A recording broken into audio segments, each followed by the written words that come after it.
think I did.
silencing your telephones and remembering to take calls out of the room, that would be awesome.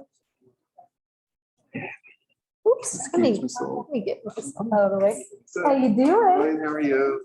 I'm doing fine. You know, we introduced the concept of additional data sources. Since the law permits that. Well, the law permits you to consider it, but It's just it's an interesting concept under county. yeah, you could use it to justify a -5 or a -6 hit. You still have to stay within it. You could use it to avoid a racial gerrymandering. You also have a lot of and also the Census Bureau director said the other day that on the 2020 ACS survey data, which is another source, he would not rely on it.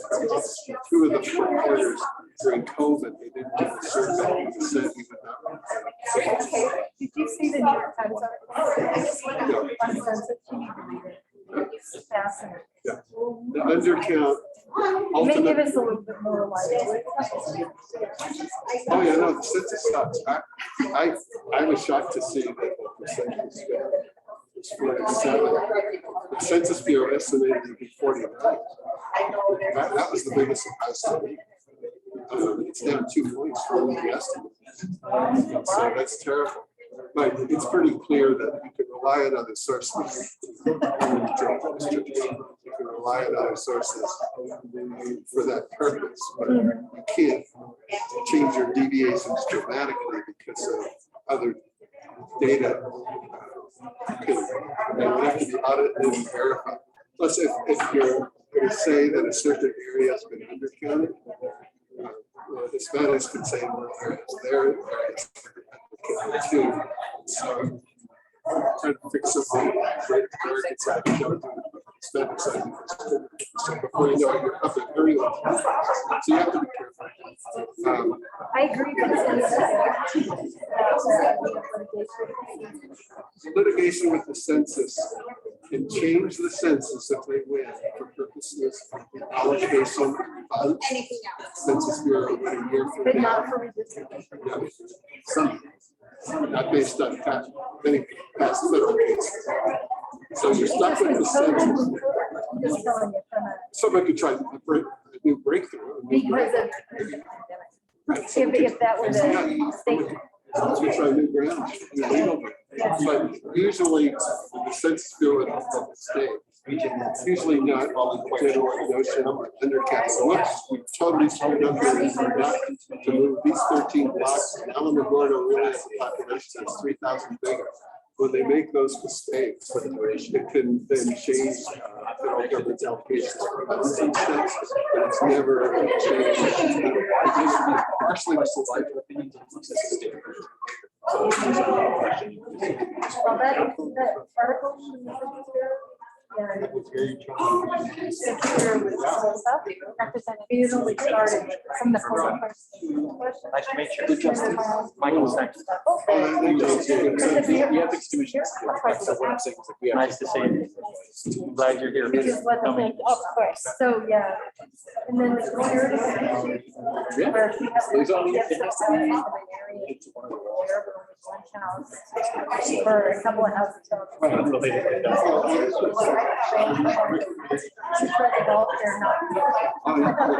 I need to do? Yeah, you do it. You're not getting the argument from me. I was shocked. Have the private. I was shocked by the Hispanic numbers that said 49 and 47. It doesn't make a lot of sense. No. But I just want things to. Good. So there's other data sources. Other data sources. Because as you and I both know, percentage points matter. Oh, totally. You know, so if we're in the, if we're trying to figure things out by percentage points, and we have data, although I wonder what it means. 385. You have to you'd have to show that some other area wasn't also Code that it sends you one moment. going to fix the line. Who would do the auditing of our? Uh, 5-4 to hire some. 929. Can't just have But the some, Census can't have the Bureau- state auditor do it? The census, the courts have said, if the state wants to use other than the government census, they have to do it. From this website, good meetings of transparency. It's, yeah, it's sort of like they say, you gotta live with what you have. And we have.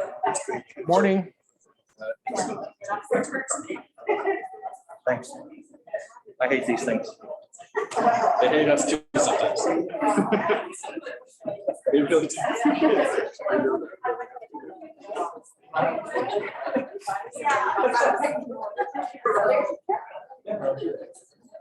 Committee member Sanchez.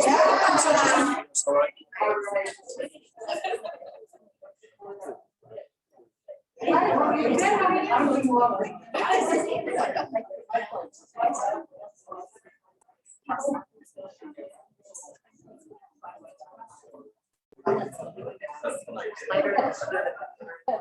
And that's what you're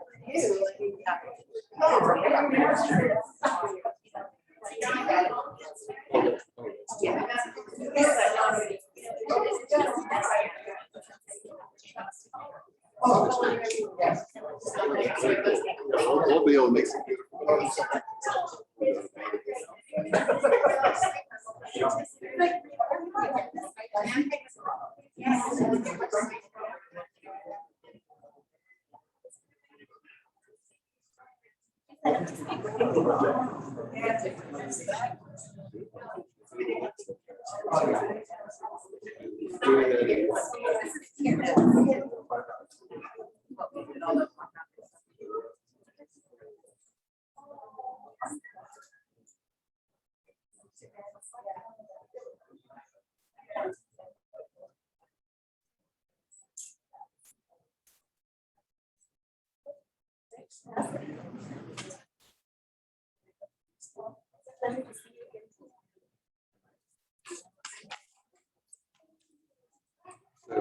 I did look at. 67.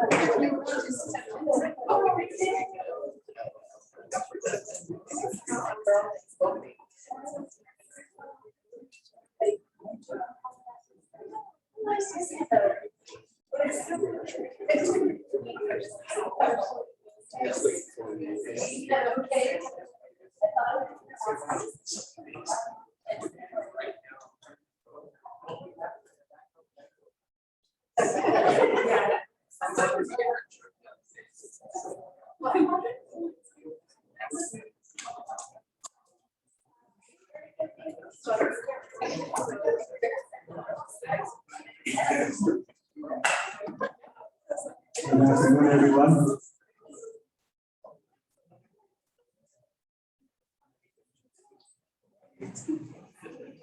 I want to thank the Santa Clara Pueblo for hosting us and inviting us to be your guest.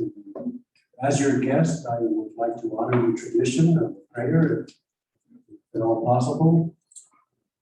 Is anyone present who can help us?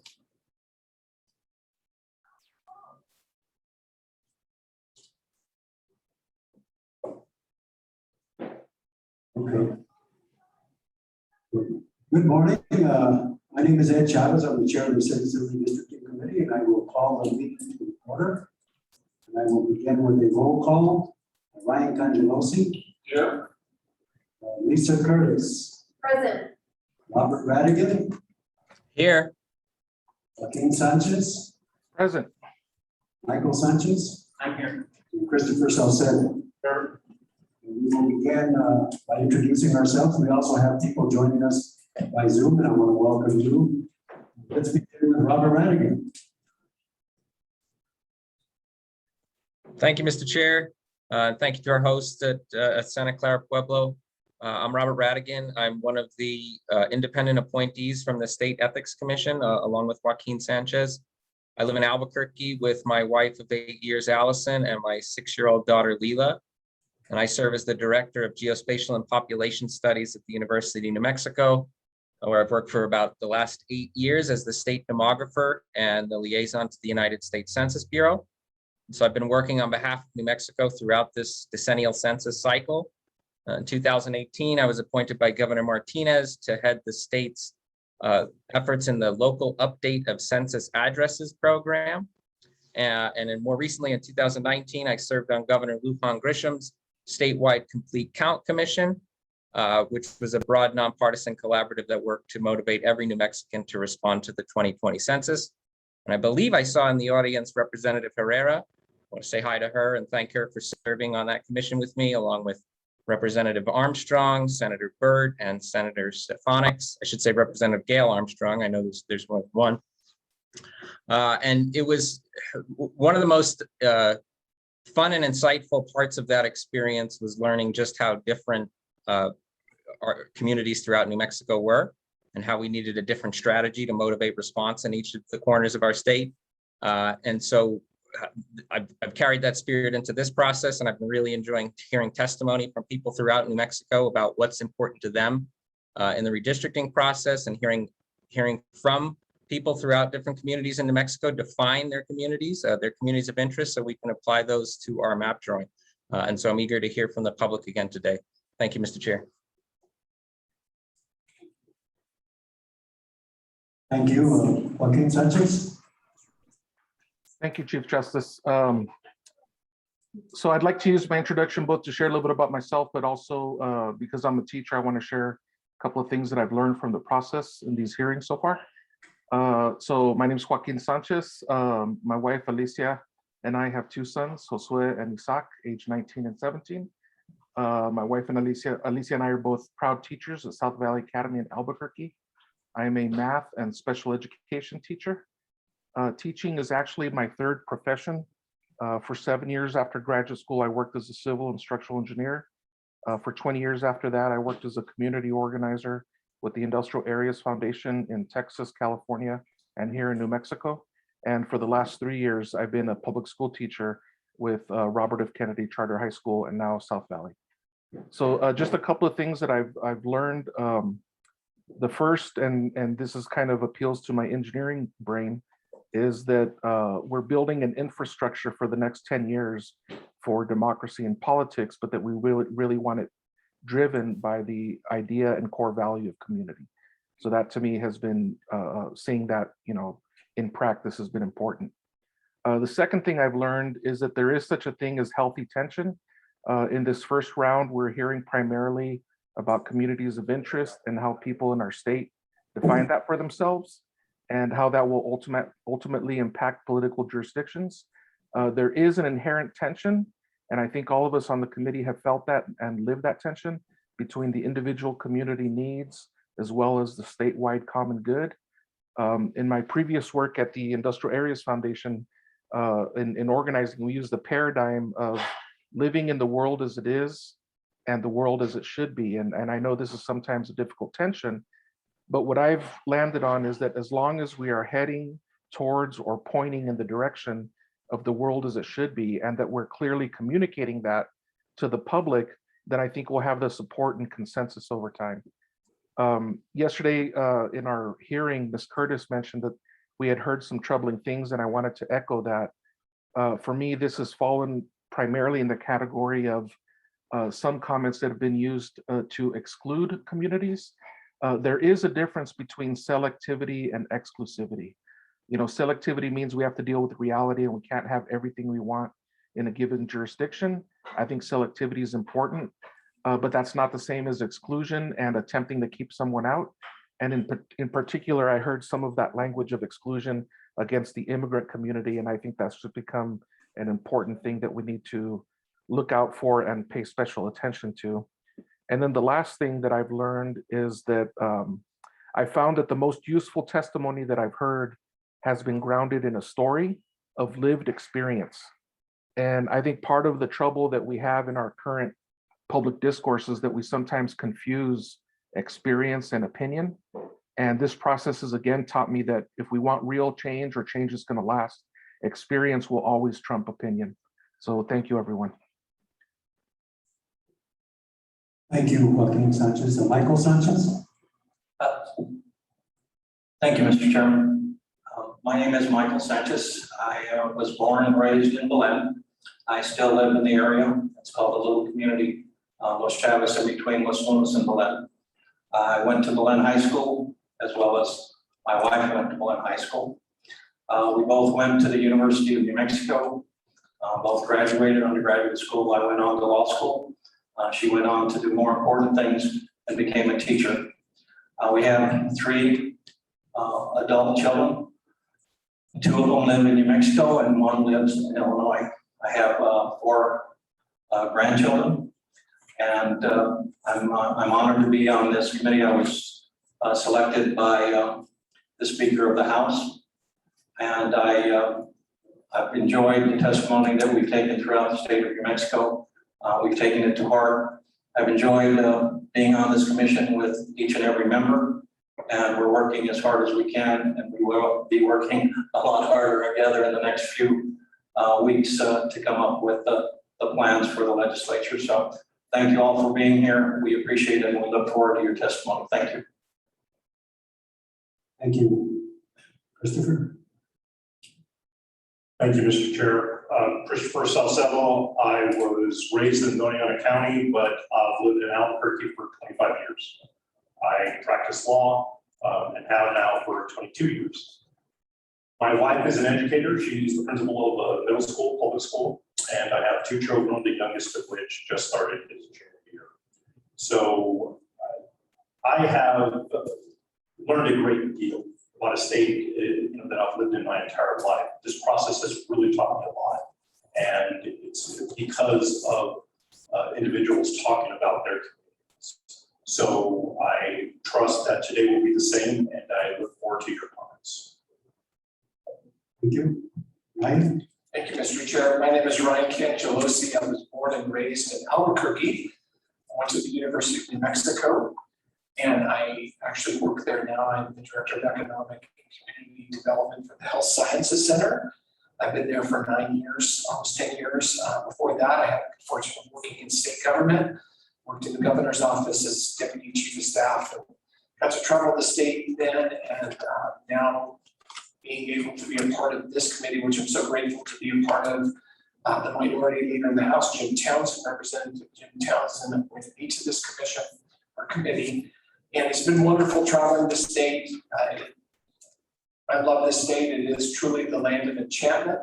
We've been all over the place: Las Vegas, Farmington, Roswell, Las Cruces, Albuquerque, and now here in Espanola. And it's really awesome to be here in northern New Mexico. It's just gorgeous, but more importantly than the geographical beauty of the state is the people that we're meeting and getting to hear from. So I'm very excited about today and hearing from all of you. Thank you. Thank you. Lisa? Hi, everybody. For those of you that I don't know already, my name is Lisa Curtis. The democratically controlled legislature, that is the House of Representatives, the Senate, and then our Democratic governor, expressing the complete respect that they have for our state and the people in it, the bipartisan support enacted law that created this committee. Now, this is important because that means that the legislature left it to this committee to find out what the citizens' will is for the maps that are to be drawn for their representation.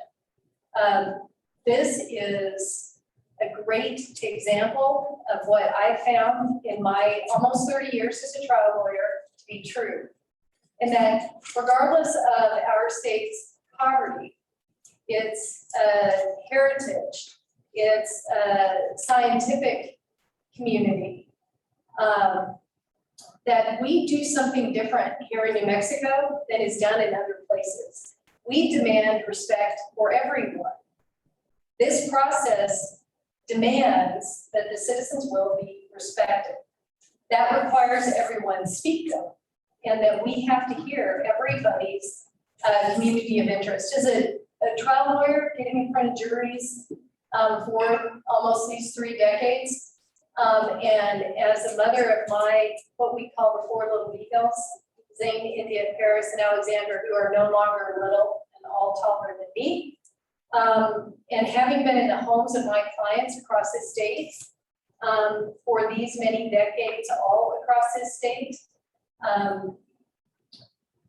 this demanding of respect also means that we have to hear everybody's voice. So even if you came and you thought, well, I have something to say, but I'm not sure I should say it, please, this is how we know what is needed, right? There is no telling the citizens of New Mexico what they need.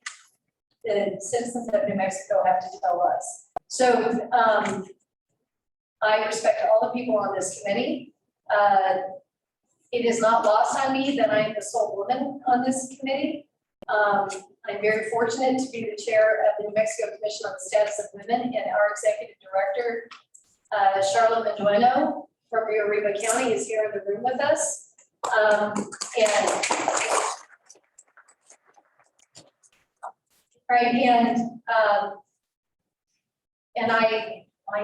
My experience is that women know how to use their voice. All right, so all the women on our commission, that is 15 of us, bipartisan women, we will use our voice about what the women of this state need. So I need every woman, every man to talk about not just themselves and their own families, but this is a 10-year plan. All right, and so that means that you have children that will be building.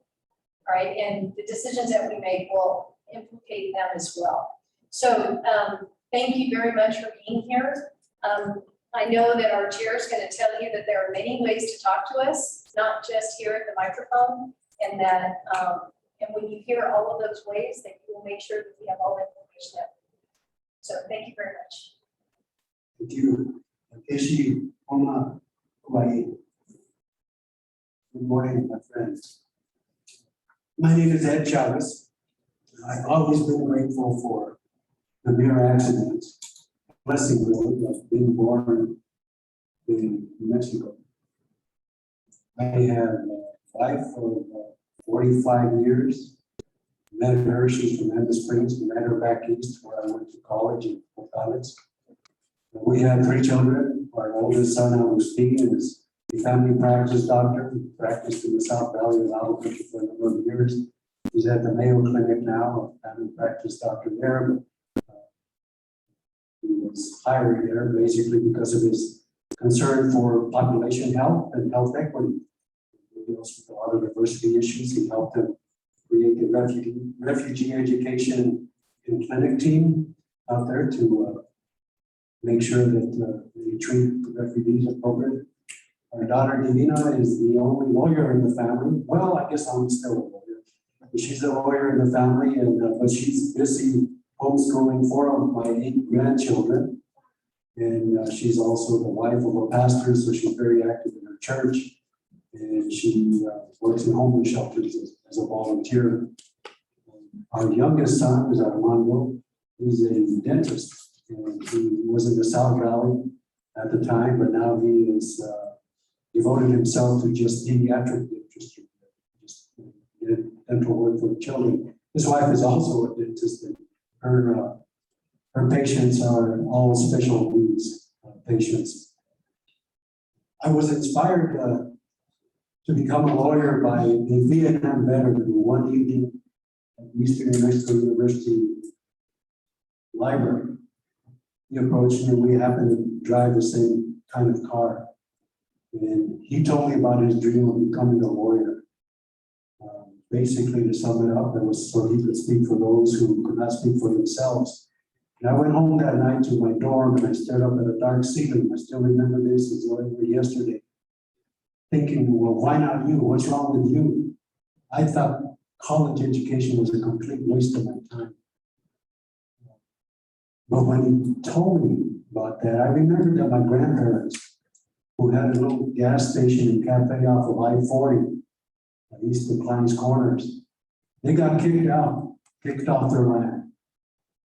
And I thought to myself, that would never have happened if they didn't had they had a lawyer. And so that's what inspired me to try to become a lawyer so that I could speak for others who could not speak for themselves because they were either believed they were inarticulate, didn't have the confidence, couldn't navigate the bureaucracies, or because they were muzzled. And when my grandparents were kicked off the land, we went to the ranch where there was no running water, no electricity. And I participated in the ditch digging and digging out the cesspool and all that. So I remember that. And that's why I wanted to become a lawyer. Fast forward about 30 years, I'm sitting on the Supreme Court. I'm doing my research as I was going to write an opinion. And I come across two cases, not one, but two cases, styled Enrique and Isabel Chavez versus New Mexico Transportation and Highway Department. They had won a case against the government at the trial level, but the government appealed it all the way up to the Supreme Court. And my grandparents won. They had Lorenzo Chavez and Mel Robbins that represented them. Well, they went back down for a trial. They won there. And the government appealed it again. So fast forward, I was wrong. They did have a lawyer and they did get a remedy. And the court has always, to me, been the branch of government where you can even the playing field. And that's what I loved about being on the court. And I was able, by the way, to cite one of those two opinions in the opinion that I wrote. So that's, to me, just nostalgia, I guess. But that's what inspired me to be a lawyer. And I tell that story only so that you will know what has helped shape my conscience. And so I know that that little experience I had pales in comparison to the experience that my Native American brothers and sisters have experienced. So just understand that while I haven't had the same experience, I empathize. I know that I don't know that there are any tribal leaders, but have any tribal leaders walked in, governors or lieutenant governors? Any appointees? Okay. I know we have some state representatives. We have Representative Montoya has joined us. Representative Montoya. Representative Susan Herrera, already recognized. She is here at this public meeting during her birthday. So I just want to wish you a happy birthday. Anybody else that I missed? Thank you for your service. And the rest of you who do not have to raise your hands, would you please stand up? Everybody in the audience?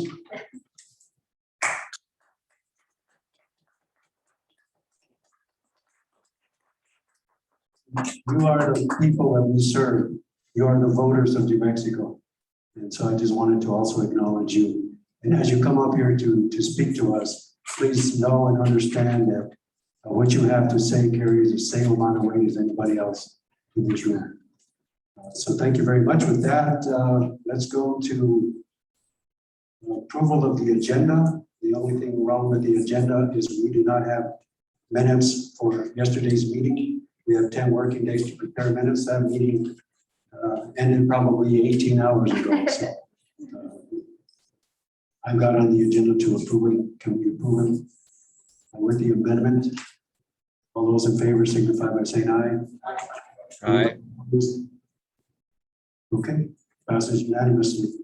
The next item is just opening remarks. I think it's important for me to just alert you to what we've been doing and where we're going, because a lot is going to happen very quickly. We have to submit at least 3 maps for Congress, 3 maps for the State House, 3 maps for the State Senate, and 3 maps for the Public Education Commission by October 30th. So, and we just barely received official data that isn't even available to the public yet. It's in a format that's available to those who have the expertise, but not to the public. We have been going around the state, as you've heard, getting public input. And our response, this is the last meeting for the public input. We've held 8 meetings at 11 venues. We will take that public commentary We will index it, compile it, and make it available for the public on our website, nmredistricting.org. People have submitted comments by verbal testimony during these public meetings. They can submit written testimony by going to nmredistricting.org. It's just click on submitting comment or map. You can write out your testimony if you want, just to tell us about your district. You can draw a map if you don't know how to draw a map. We have 5-minute tutorials, video tutorials on there. If that's not enough for you, we also, well, not us, Tufts University, who developed Districter, provides trainings every week, both in English and in Spanish. The website for maps is, and commentary is in English and in Spanish. We are working on the Navajo voiceover. It ended up being 8 minutes instead of 5 minutes, so we have to try to figure that out. But we're trying. So that's the public input. We will then compile the information. We now have research and polling who works with us, who will provide us with official data. We will then develop concepts that on September 16th, via Zoom, probably from the Santa Fe Capitol, we will discuss which concepts to put forward for the public to consider. We'll give you at least 10 days notice of what those concepts are. We will then solicit more input from you, both on the website and verbal testimony during another round of 8 meetings, probably at 11 venues, maybe even 12. Still working on that.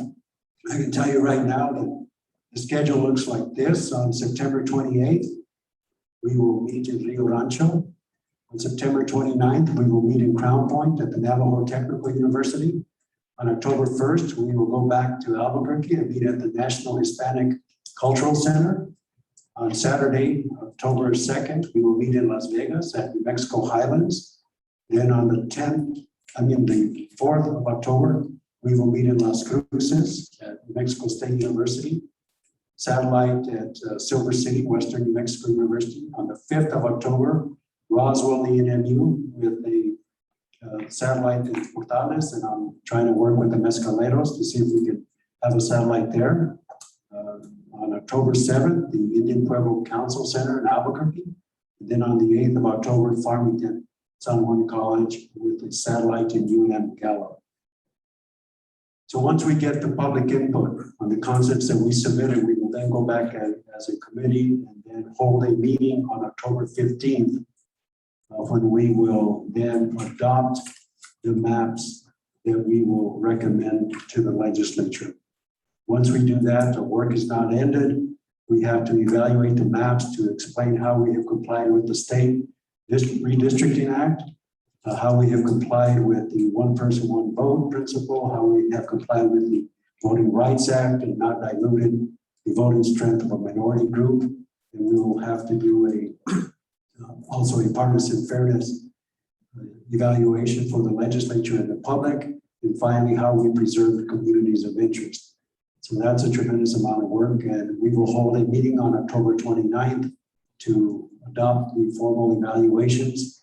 Then on October 30th, we will transmit to the legislature the maps and the evaluations. So that's the plan ahead. So I encourage you to go to our website and you can draw maps. It works pretty easy, to be perfectly honest. We're asking you to draw complete maps for the second round of meetings. We have a number of maps on there that are just little districts or communities of interest. That's easy to draw. What complicates it is trying to see the ripple effect of how people are drawing their maps. So I encourage you to do that. We will take into consideration whatever you submit online or during verbal testimony.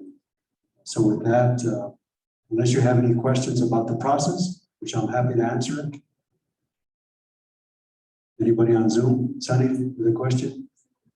Justice Chavez, there are no questions on Zoom at the moment. Okay, then let's go to Brian Sanderoff. He gives a redistricting 101, but what I've asked him to do today is to briefly go over the criteria, but spend more time on the official data we have for population in particular for this region. Although you can share whatever population information you like, Brian, but I appreciate you doing this. Thank you. Mike?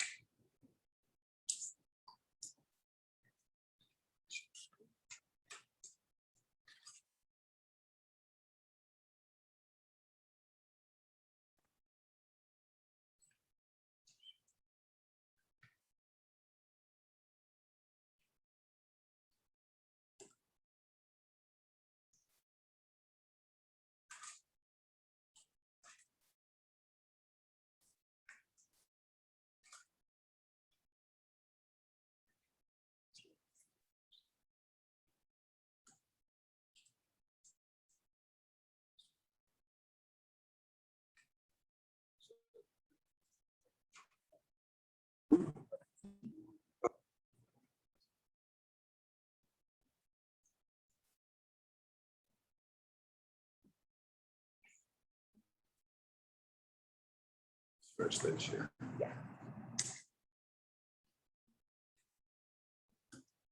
There we go. There we go. Okay, thank you, Mr. Chairman and members of the committee. My name again is Brian Sanderoff. Brittany Poss from Research and Polling is playing a key role in this entire redistricting process, as are many other staff members who you've met along the way. And so, as the chairman said, I'm going to just show a 2-slide presentation on the ABCs of redistricting, and then we're going to move toward, we have the official data. We actually know the population of every House district and Senate district. We know, and what we'd like to do is go over the headlines, if you will, cover this region, but I'll go over the headlines of what this could mean for redistricting for the state. Where are the big changes? So first, just to remind everyone and to speak to the public, there are 5 basic principles of redistricting. And if the committee follows them, they not only hopefully will draw excellent plans, but abide by the law. And the first 2 are the most important. That's equal population. The whole point of this redistricting process is that every 10 years, we get together after the census releases the data. Why do we do it now? To keep the data, the district and the information is fresh. Every 10 years, we get together and adjust the boundaries of these districts to account for population shifts. Okay, how's that? So every 10 years, we do this to adjust the boundaries based on population shifts. And there are different standards for an equal population. For the legislature, you're allowed a little more leeway in having smaller or larger districts, but the variation can't be more than 10 percentage points from the smallest to the largest. For Congress, we go for almost identical population among the 3 districts. Minority voting rights, don't dilute the voting strength of protected minority groups, language protected minority groups, particularly Hispanics and Native Americans. The Voting Rights Act in Section 2 is very important that it guides us. Contiguity, you can't have 2 islands in your district. You want to have 1 island. All the precincts should touch in 1 point in space. Compactness. You know, if you see a bunch of districts that are looking like a snake or a pencil, you got to think twice and then figure out why is that happening. You're looking for districts that are compact. And then communities of interest. The process is to understand what are your communities of interest. What are your common shared values, hopes, desires, dreams, economies, social, economic? What do you care about? How can we keep those shared interests together in a district so that you can then elect a candidate of your choice who might represent you well in Santa Fe or in Washington, D.C. So those are the principles that we follow. Now we're going to skip a lot of stuff. So this is the counties in our neighborhood here today. And this is looking at the population change. Let's take Rio Arriba County as an example. Back in 2010, Rio Arriba County had a population of 40,200. Well, guess what? With the new data that was just released, your population is 40,300. You've gained 100 people. which means you didn't keep it pace with population growth in the state at 2.8%, but you didn't lose population like so many counties did. More than 20 counties in New Mexico lost population, mostly on the east side, mostly in rural areas throughout the state. So 20 years ago, you lost 2% of your population. This go around, you gained 0.3 point. Santa Fe actually ended up growing more than estimated. If we look, Santa Fe's gained 10,000. Now, why is that important? You can never look at your districts in Rio Arriba County in a vacuum. You are impacted by your neighbors. What's happening in Colfax County, what's happening in Union, in Quay, what's happening in Santa Fe, that could all affect your districts because we can't look at any one district in a vacuum. Santa Fe gained 10,000 people. Los Alamos, 1,400. Mora lost 700 people.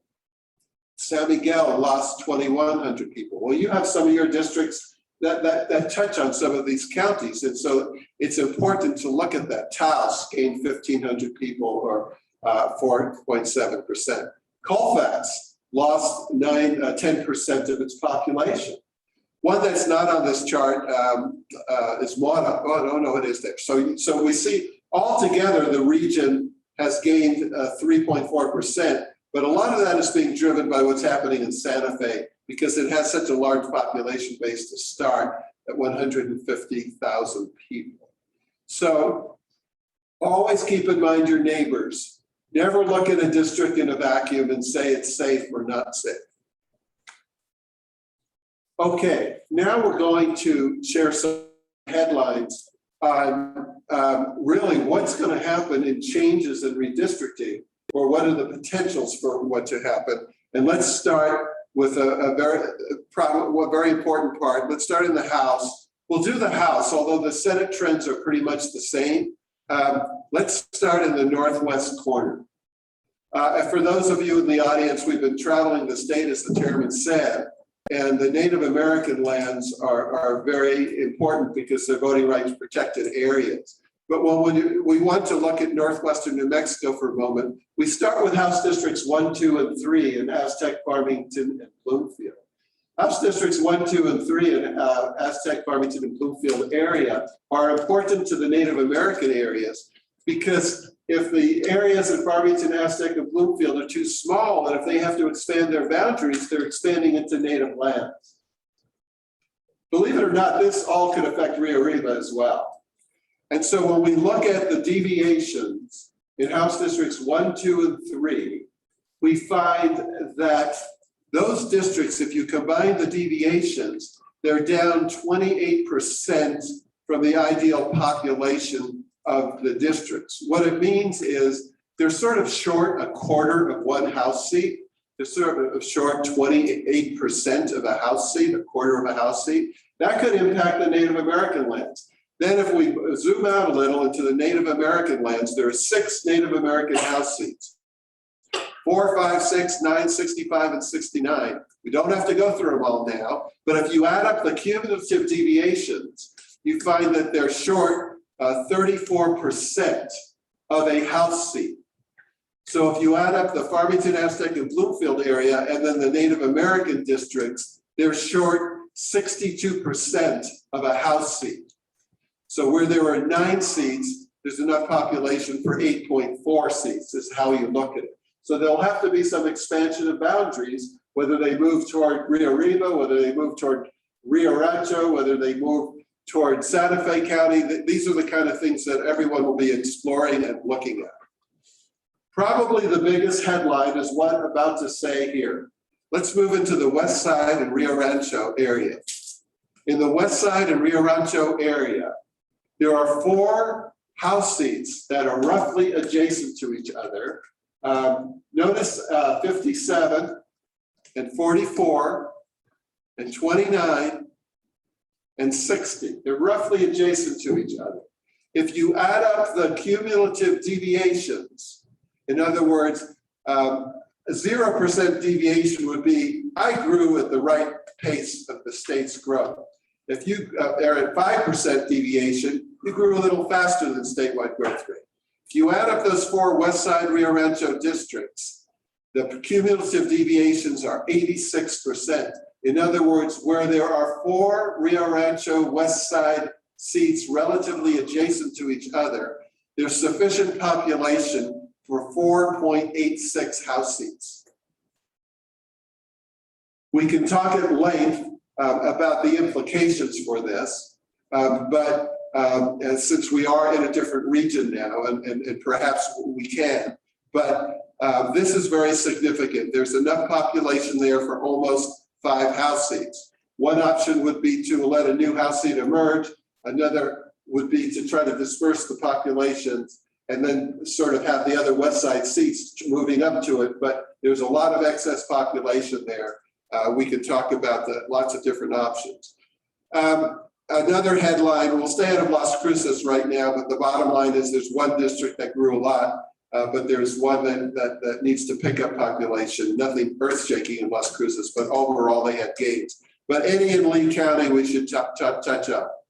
In Eddy and Lee County, House District, the 61, the minority district that we spoke so much about down there, that basically kept pace with population growth. But House District 62 in Hobbs, where there's population, there's enough population right there for 1.2 House seats. If you combine the excess population in Eddy and Lee County combined in 3 different House seats, there's now enough population for 3.5 House seats. There's a 44% positive deviation on the cumulative. Silver City and Sierra County, we won't go into it now, it's not our region, but we heard a lot of information about 38 and 39, those Silver City seats, and how they're creeping into Doña Ana County. Well, guess what? They're down more population again, and they're going to need to expand again. They're 15% cumulative deviation too small. And then we heard, remember from that impressive cowboy, he said, well, move into Catron and Socorro rather than Doña Ana. Catron and Socorro district's down another 10% too. So we're going to have some trickiness there. We're in Rio Arriba today, so let's talk about it. Let's look at House District 40 and 41. Now, House District 40, we heard a lot of feedback about when we were in Las Vegas, New Mexico, from people concerned about the creativity of House District 40. And I'm sure we'll hear today from our legislators, but it's a district that encompasses a lot of different geography, diverse interests. But in terms of population, House District 40 is only at minus 6.6% off the ideal population of a district. And House District 41 is down only 3% deviation from the population, the ideal population. So again, but why can't we look at that in a vacuum and say, gee, okay, they're pretty same. Look at House District 67 in Union, and then going downwards, it's down 10% deviation in the northeast corner there. So that district you spend so much time with, going down from the Colorado border down to Portales, it's down 10% of a district. And so this whole issue of northeastern New Mexico, with the way it stretches out, we're going to definitely have to spend some issues on. House District 70, the Las Vegas district, also down 11%. So the whole northeastern corner of the state will impact on north central New Mexico somehow, some way, as well as the southeast. We don't need to go over the Senate now. The same trends occur. The math is different. So if you're down 0.6 of a Native American seat on the House, you might be down 1/3 of a Senate seat, but 1/3 of 50,000 is about the same population of 60% of 30,000. And so the math works out similarly. We anticipated some of this with Rio Rancho on the west side, but we were anticipating 60% of an extra seat. It's turned out to be 86%. And so this will, even if you wanted to draw status quo oriented maps, will change the face of the maps in New Mexico.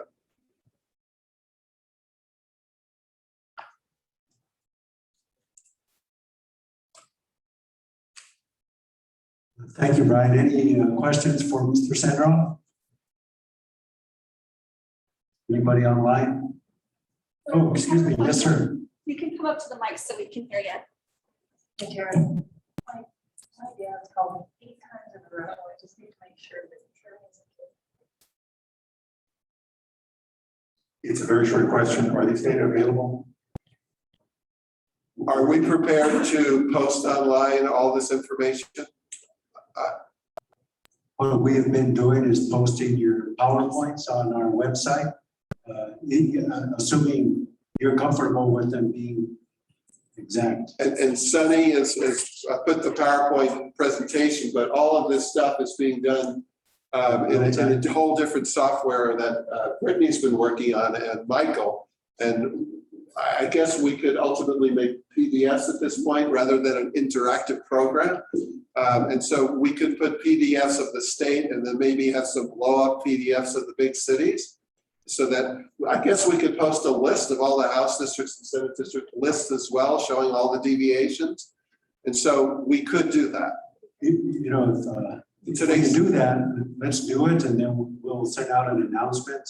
Yeah, we've done that, and let's try to do it not only by percentage, but maybe the numerical. We've got both, and we can post it tomorrow. And yeah, that we're getting hundreds of calls from people, none of which we've responded to from the media and politicians for this information. But we, to my knowledge, it hasn't been out there yet. Okay. So tomorrow we'll put it all out. Right. Yeah, whatever PDFs you have that you are comfortable with. They're being accurate. Yes. Well, you wanted us to move quickly. Yes, sir. And so now the reason it's PDFs is because we're still integrating it into our GIS, but through magic, we've been able to map it out as well. Why don't we give the public a sense for when you might be able to be complete with your interpretation of the data you're receiving? Well, the interpretation, of course, is different, and I think we hit the headlines of the. We didn't speak really to the specific implications, but I think we can figure out what they are when we haven't written a narrative on it, if that's what you're saying. No, I'm just the numbers that you receive from the Census Bureau. I think we can post all of them, and we can post them both on list form and in a visual form where people can then see their. I know most people don't know the district numbers, but if we produce PDF maps, they'll be able to see their neighboring districts as well. Because again, I can't stress enough, don't look at any one district in a vacuum. It's being impacted by all your neighbors. That would be helpful, Brian. Thank you. Any other questions? Any questions from Zoom? No hands up?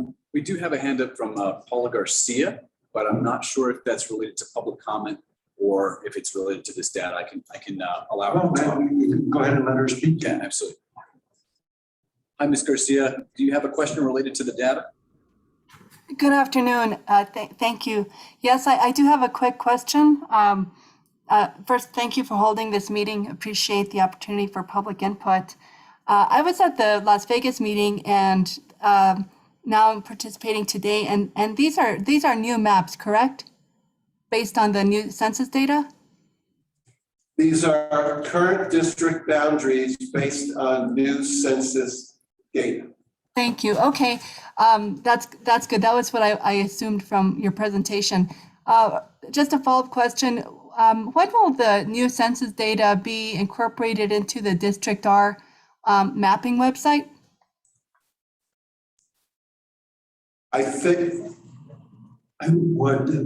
what Tufts represented during a press conference probably 5 days ago is that they had scheduled it to be completed within 2 weeks, but they believe that with 13, they're going to be able to get it done in a week. So maybe by next week at the latest. Thank you, Mr. Chairman and Justice. That's all I have. Thank you. I'll give public comment later. Okay, thank you. Mr. Chairman, as a courtesy, I think we should pull up the Senate side, at least for Rio Arriba, since we're here, and just very quickly go over those numbers. Sure, that makes sense. Thank you. And Justice Chavez, we do have one other hand up on Zoom as well. So on the Senate side, in Rio Arriba, let's say Senate District 5, we see they kept pace with population growth. It's at 0.8% larger than the ideal population of a district. But look at Senate District 6 in Taos. It also kept pace. It's 2.9% larger than the ideal population of a district. But here again, I can't stress enough. Let's look at Senate District 8. It's 11%, 11.2% less than the ideal population of a district. So that district already stretches from here to there, like you can imagine. And so it's going to have to start expanding to its neighbors. That then has a ripple effect into districts in north central New Mexico. So don't look at any one district in a vacuum. Even Senate 27 is down 6 points. Senate 7 is down 3 points. So, but as we wanted to show the Senate side since in Rio Arriba and Senate District 5. I failed to notice that the reds were ones that lost population and the greens were the ones that gained more than 5% on the ideal population. That's when they were different colors. Sunny, will you check with the hand on Zoom? Previously, Ms. Loida Martinez had her hand up, but she seems to have lowered it. Ms. Martinez, if you'd like to ask a question related to the data or the presentation right now, you're free to raise your hand again and I'll unmute you. All right, there we go. Go for it. Yes, are you going to identify how CD3 is impacted with the new census numbers? We can do that. Well, Rio Arriba will be affected with CD3, so if we would like to see that, we would appreciate it. Okay, on the screen now, we're pulling up. So this would be current congressional districts using new census data. And what you can see is that really, do you have, is that percentage? No, Raw numbers? Okay, the raw numbers are fine. As we've been predicting, there's not a tremendous change at the congressional district level in terms of equality among the districts. That's because the northern district, CD3, had a big growth center in Rio Rancho. CD1 had the Albuquerque area. CD2 had Lee County and Eddy that grew a lot. So all three congressional districts had a big population growth base. So as a result, CD3 is 3,000 people above the ideal population of a congressional district. CD2 is 8,000 people above the ideal population of a congressional district. And CD1 in Albuquerque, Torrance County is down 11,000 people. So if one were to devise a status quo oriented plan, it wouldn't be difficult to adjust the boundaries. This commission will consider lots of different congressional plans, but under a status quo oriented plan, you could see you wouldn't need a dramatic change if you wanted status quo. Okay, thank you. These deviations are about 1%. And we'll be releasing this as well. All right, Lily, let's move forward with public input. All right, Chairman Chavez, members, our first speaker is going to be Charlotte Medueno, who is the Executive Director of the New Mexico Commission on the Status of Women. Charlotte?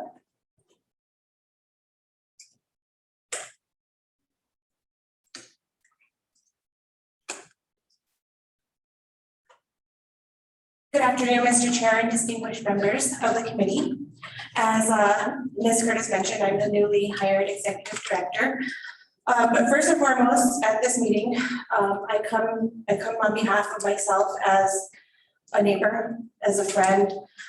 I was born here in Dixon, not too far away, so I'm from Rio Arriba County, generational. And I'm coming to speak to you on behalf of what happened during the 2020 census. I do have several members of people, the audience that helped us along the way, and I spearheaded our county. As I'm sure you've heard in other counties, we have a really high rate of 95.5% of people in my county that do not get their mail at their homes, and that's including myself. We have to go to a post office, some maybe a mile or two, and some maybe further. We were not allowed to get our census packets at the mail. And as you know, there are many dogs and people around who are not happy with people coming onto their properties. So a lot of our packets, a lot of the packets that should have been distributed to our people never got there. So I would really love if you could take a second set of eyes, a second look at other means of how you can get the information on the amount of people that are in these areas. Northern New Mexico is notoriously known for our lack of census participation. And so I would really encourage you all to look at different means of gathering this information, because I think that we can do a much better job of representing the area in which we live if you all are able to access these resources. Thank you. Thank you. Any questions from the committee? Mr. Radigan, do you have any comments? Yes, thank you, Mr. Chair, and thank you, Charlotte. I'm very familiar with the challenges that Rio Arriba County faced. I know yesterday we heard a lot of testimony from some members of our tribal community who talked about how different the process was in our tribal areas, and it was the same process in Rio Arriba County and many of our frontier and rural areas of New Mexico. The Census Bureau, I'm in no way, shape, or form defending their process, but their rationale for doing it the way they do is that the census isn't just about counting people, it's about counting them in the right place. And so if they can't deliver the census invitation to the door of that home, if they have to deliver it to a PO box or to cluster boxes at the end of the road, then they can't say with precision where that household is. And so they prefer to do the process where they hand deliver packets to the front door. There are a number of challenges with that process, some of which Ms. Adueño just mentioned, and then you throw in the COVID pandemic, and those operations were effectively halted for I believe 6 to 8 weeks or something, where you had about 18% of the households in New Mexico, most of Rio Arriba County, with the exception of parts of Espanola, all of our tribal communities, 100% of Catron counties, this affects all over our state, didn't have the opportunity to respond to the census. They hadn't received their invitation. And frustrating that process was that the Census Bureau was running a multi-million-dollar ad campaign, and they didn't even accommodate the fact that states like New Mexico, you had a large percentage of homes who hadn't been invited. So they're encouraging people to apply, but 18% of our state hadn't been invited to apply. I sincerely appreciate the effort that was made with the Rio Arriba County Complete Count Committee, your efforts. Chris Caltagliaroni was a big part of that, Lauren Reichart. There were so many people in Rio Arriba County who tried really hard to get out messaging and told people to, be patient and wait for your invitation. You can go online and fill out your census even without the invitation. There were some problems with that. And so I agree with the speaker that we do need to evaluate, and my team is working on this now, evaluating the reasonability of some of these numbers. I do have to say that at an initial glance, I'm not speaking about Rio Arriba County specifically here, but at an initial glance, I don't see any particular part of our state where I think well, I'm starting to think of exceptions to that, but I'm pleased that we didn't see a significant decline in the population of, say, Rio Arriba County. It may have been the case that the population of Rio Arriba County was undercounted 10 years ago and 20 years ago, and that they simply got undercounted again. But at first look, I don't think that it's as bad as it could have been. But I agree with the speaker that we do need to take a close look at the reasonability of these numbers. And we do have some latitude with using alternative sources of data. none of which are perfect, all of which will have their own problems, but that's another tough decision that the committee is going to have to ponder in the coming weeks. Mr. Chair, I've got a question for Mr. Radigan. So, Mr. Radigan, you have such an interesting title over there at UNM, Geospatial Studies. I don't know what that means. All right, but my question in that idea of other data sources, and I'd like to know from Ms. Medueno and other people, what those sources are, but is the university, given some of your work on the census, are you able to provide a place to look at that alternative data that's produced? We had some discussion yesterday about tribal enrollment, school enrollment, came up in Farmington that they were showing a 50% drop in their school enrollment in some areas. Is that something that the university has access to housing data? And I understand there's an audit requirement in addition to using those outside sources of data. I just wanted to know, kind of what you thought about that. Yes, so thank you for the question, Member Curtis. I think the first place that we can compare the validity of the census results is against the Census Bureau's own population estimates. So they've already released population estimates for every county in the country for April 1st, 2020, and we can compare that with the actual count. That's our first evaluation. The second evaluation, and what my team's doing right now, is we're comparing those against our own independent estimates. We create our own independent estimates every year for the purpose of evaluating the Census Bureau's annual estimates to see if they're reasonable. And in order to do that, we apply a number of methods, a number of population estimate methods, many of which complement what the methodology that the Census Bureau uses, and then others that are completely independent and leverage state level data.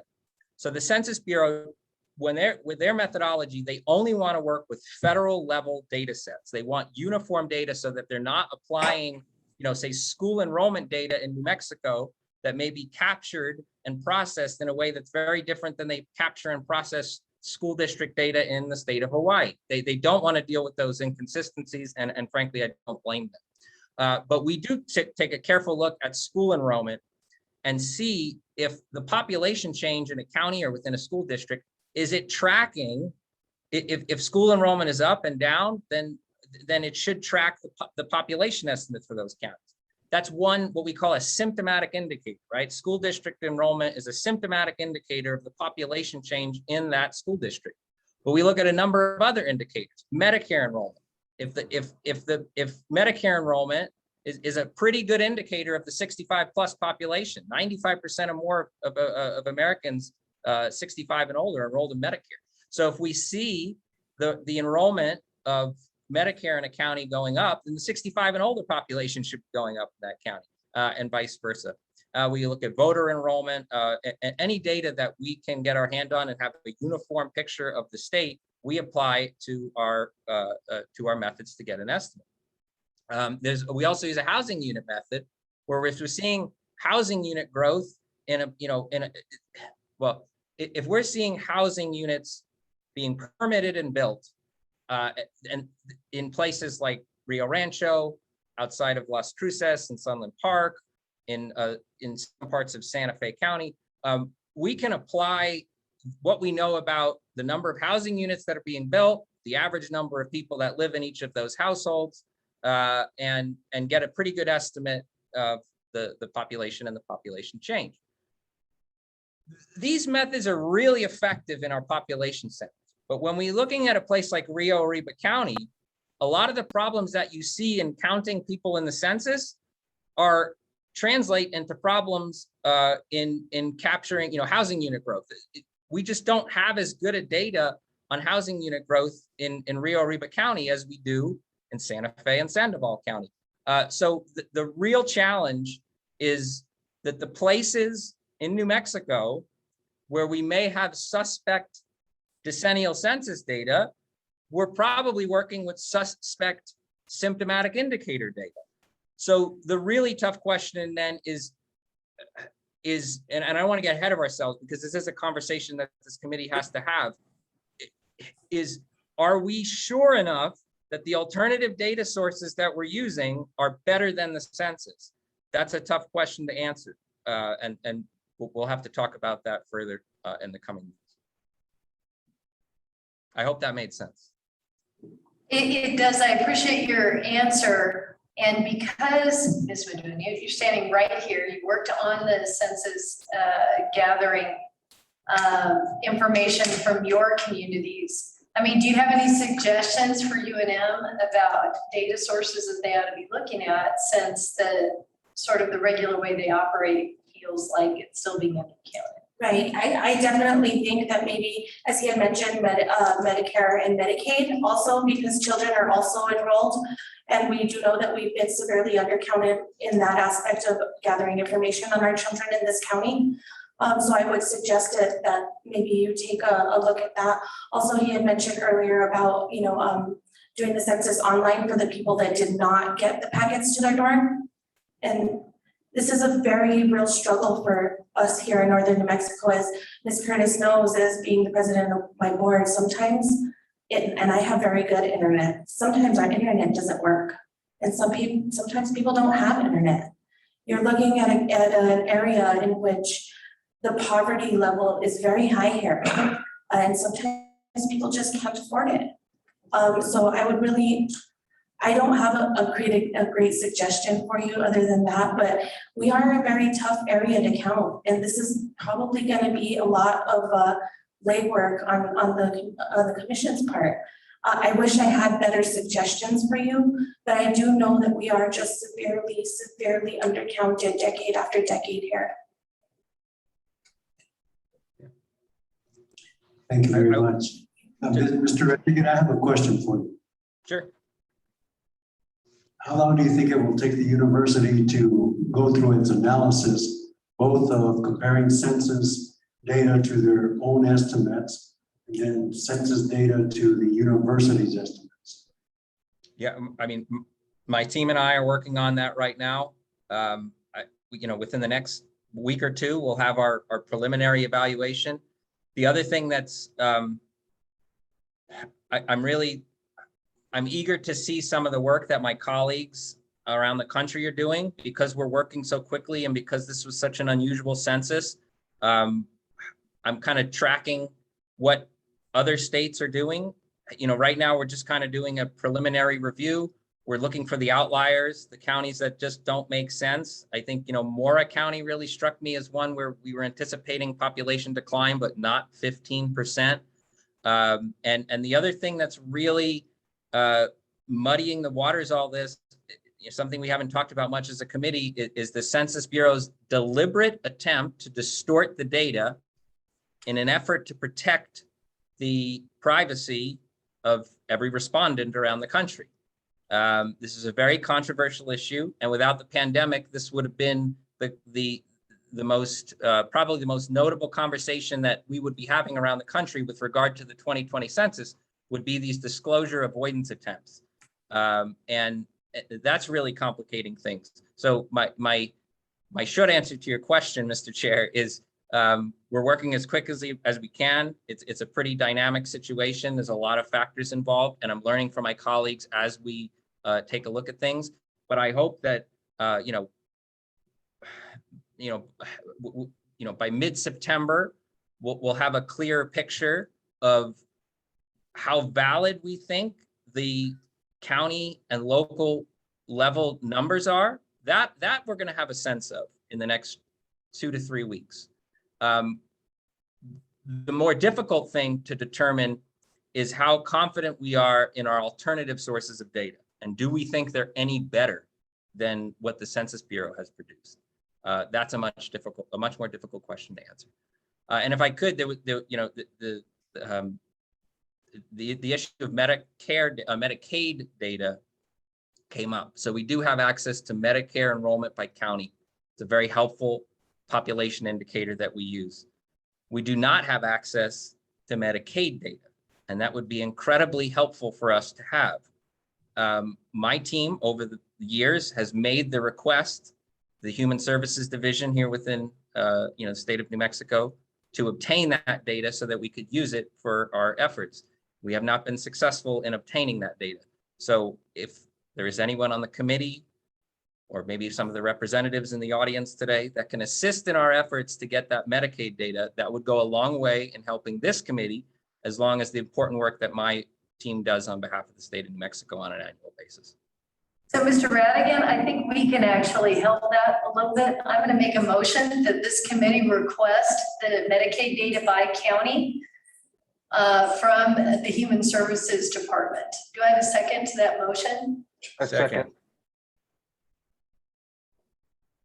There's a motion and a second that this committee work with HSD to get data to the geospatial unit. We'll get that straight, that title straight. Any discussion? All those in favor signify by saying aye. Aye. Aye. Anybody opposed? It's unanimous. I think we should proceed along those lines. I want to repeat what I said to Casey Duma yesterday.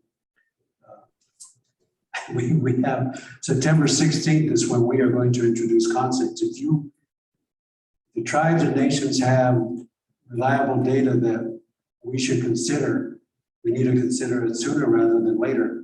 There's leeway that we have that I would prefer not to use. And that is the legislation reads that we shall submit our maps and evaluations by October 30, 2020, or as soon thereafter as is practicable, which means we have to have a good faith excuse for not having the data in. And I think what I'm hearing from Mr. Radigan is that in the middle of September, which is around September 16th, they will have an idea of whether or not their data is any better than the Census Bureau. Then if we change the data, that affects research and polling. Research and polling is only with us till October 23rd. And legislation is legislation, so. And Mr. Chair, one other thing to consider, and I know that you and the 10-day notice requirement for a public meeting. Yes.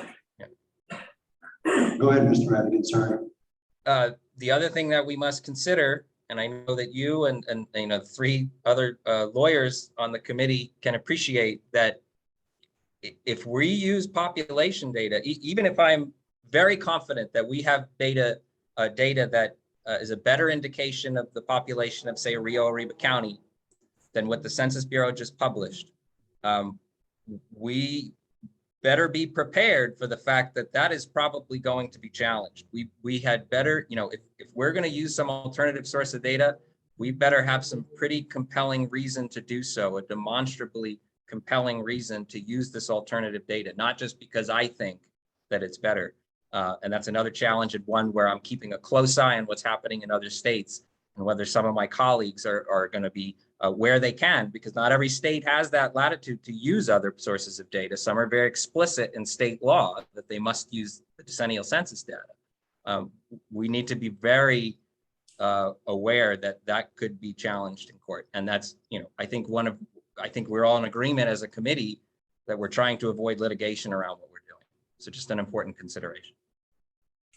Brian. We'd also have to think about getting that data into the precinct level in an accurate way. Right. And then I know Mr. Radigan has battled the Census Bureau before. Sometimes Census Bureau admits their mistakes. Sometimes that could be used to reallocate federal funds if a certain area turned out to have a higher population than the Census Bureau admits to it. For redistricting, though, it's a different deal. And as Mr. Radigan said, you'd have to prove that it's more accurate. And the cases that I recall, the courts have said, well, to the state, if you want to do your own census, that's fine.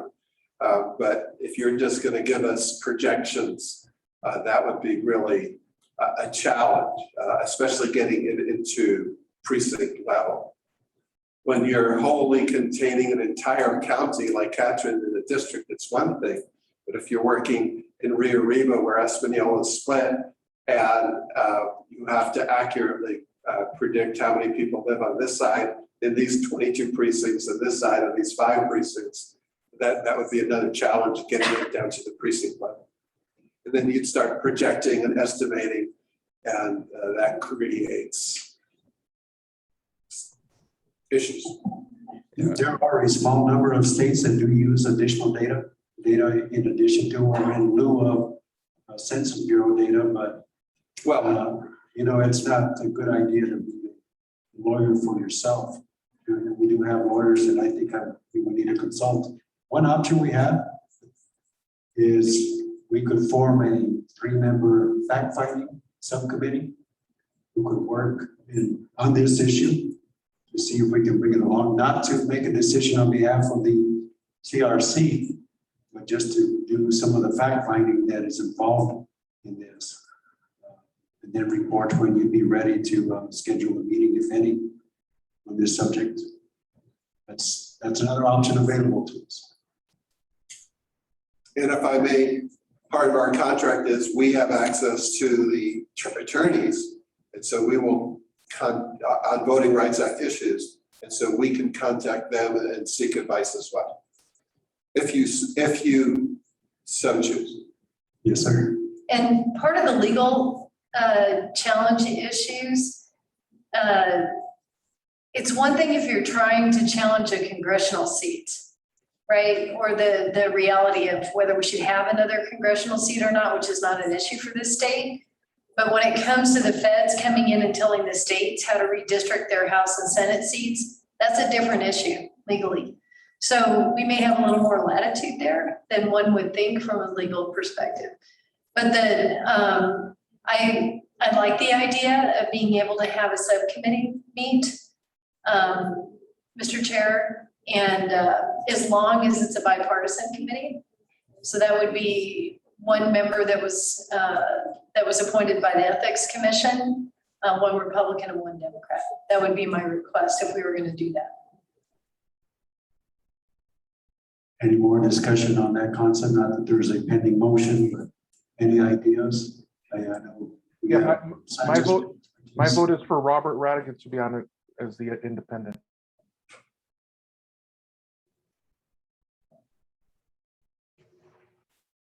I guess my question is first of all, are you going to be able to get the information from Human Services Department?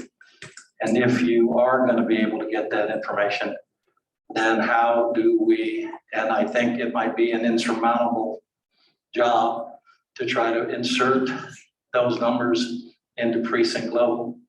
I just don't know how you can do that within the time allotted. So we may be creating a problem that we don't need to get into. I understand the undercounting, believe me, I do, and we heard it yesterday over and over again.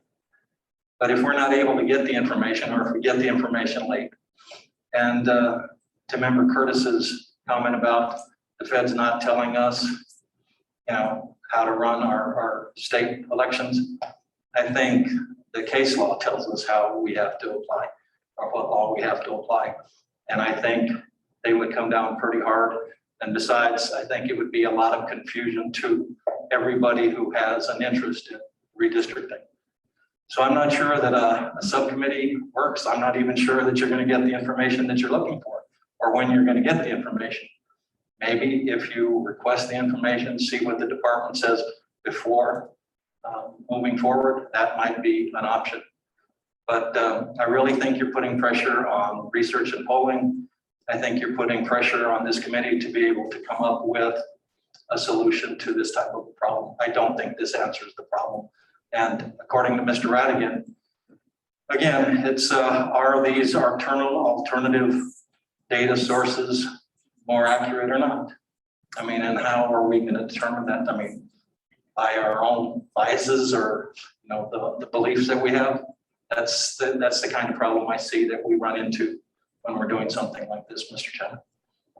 Thank you. Anybody else want to comment? I can tell you what my preference really is to move forward with the data that we have. I think that's what makes sense.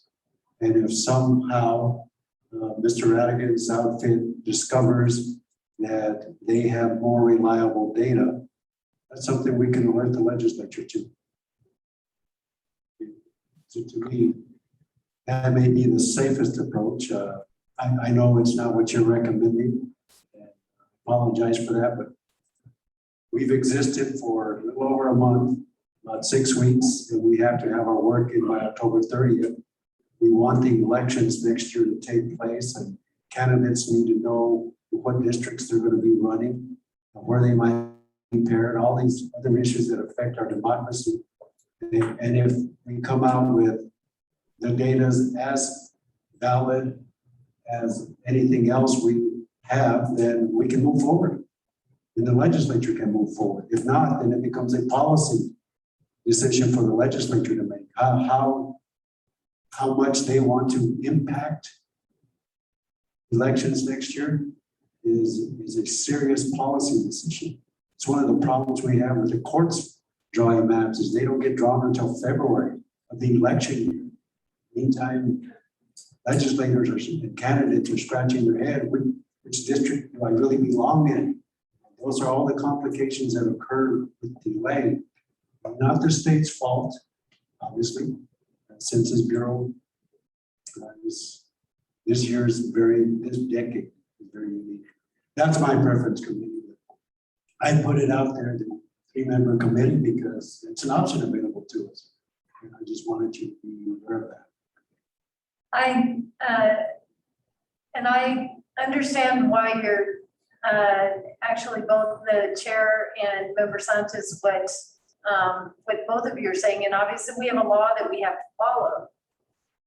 Then I think it's important that because this process is supposed to be driven by what the citizens feel their needs are, and the fact that we've had many citizens stand up and say that they're concerned about the undercount and it particularly affects their representation, that if there are certain areas that feel undercounted and those citizens undertake to get information, and like Member Radigan was saying that Mora doesn't make sense based on their prior estimates. I know that the estimates from the Census Bureau don't actually make sense with the formal numbers that we have in some ways.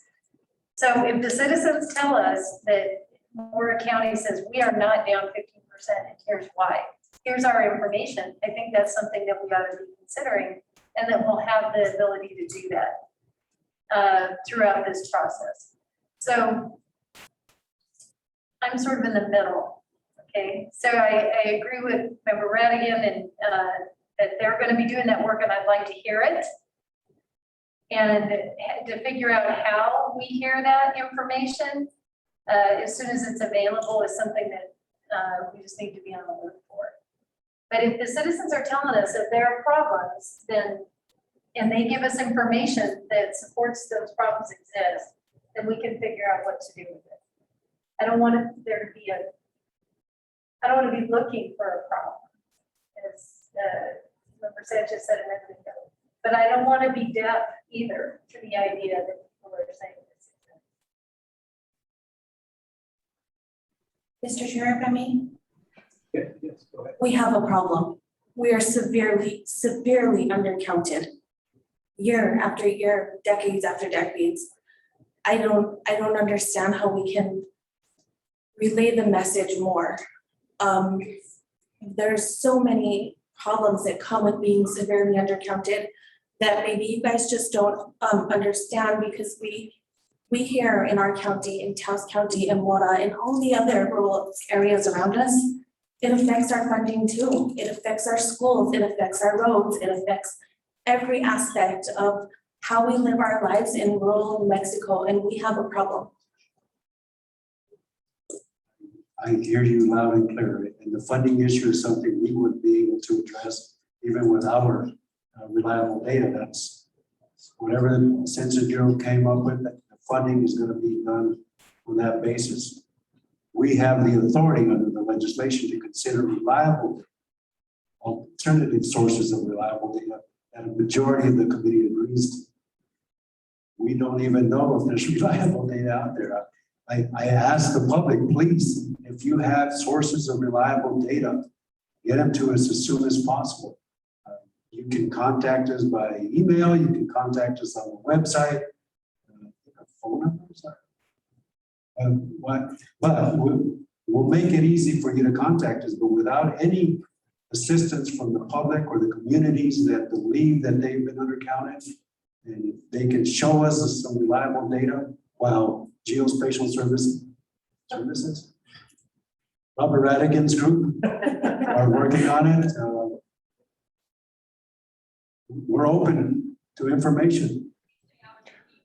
Justice, I have a question, and maybe this is directed to you. Sure. So what would qualify as a legitimate source of data? So, let me make a specific question, but then maybe we can extrapolate from that. So, for example, there's a lot of Catholic parishes that people register. Would that act as a reliable source of data for a given, city or county? I hate to venture a guess at that, but that would not impress me. Not everybody goes to religious institutions. No, I understand, but if that is a source, or as has already been mentioned, school enrollment or things like that. So what qualifies something as a reliable source? What I was hearing Mr. Radican describe, seeing the meeting, that seems to be detailed enough to maybe qualify. All the law says is that it's got to be a reliable source of data. We need experts to testify to this committee about that. And then we would make a judgment. And if the majority of the committee decides that it's reliable enough, then we can use it. So it's within the power of this body, but you need somebody with the expertise to justify the data before us. And we'll ask questions. Member Sanchez. Mr. Chairman and Member Sanchez, thank you for that question. It's everybody has a view of what might be valid or not valid, or what this committee can do or might try to do is come up with a process or a statement of what is valid or not. I think that would be pretty difficult to do, but that might be a possible solution so that everybody's on the same page and instead of using their own subjective views as to what is valid or not valid. But I think that would be hard. Mr. Radigan, I see you raising your hand, and if you have an idea, throw it out because we're looking. So, Mr. Sanderoff made an outstanding point about we need precinct level data. And when, the work I do on a regular basis, we're not at all thinking about precincts. This is, it's not a geography that I'm typically thinking about. But for the redistricting committee, that's the only geography that really matters. So we have to have reliable data at the precinct level. But there is no data out there. Member Sanchez just mentioned the Catholic parishes. We've got school districts. We've got county data. We've got city data. There's all sorts of data out there. None of which, except for perhaps what the Secretary of State's office or the county clerks have, none of that data is reported at the precinct level. So because we have no precinct level data, the only alternative to building precinct level data is to have the individual level data. So to have the household level data and then to build it into precincts. And so just put that thought aside for one moment. And then we think about, just my take on what reliable data is. I think, this federal level data sets, I think those are reliable. And there's state level data sets. Those are great because they're uniform across the state. So one very dependable, reliable, accurate source, state level data is the motor vehicle driver's license data.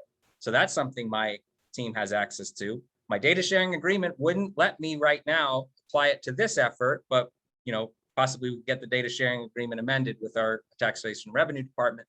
And then we've got micro data. We've got the home address of every licensed driver. And that's another indicator of population change. And we can assign those to precincts.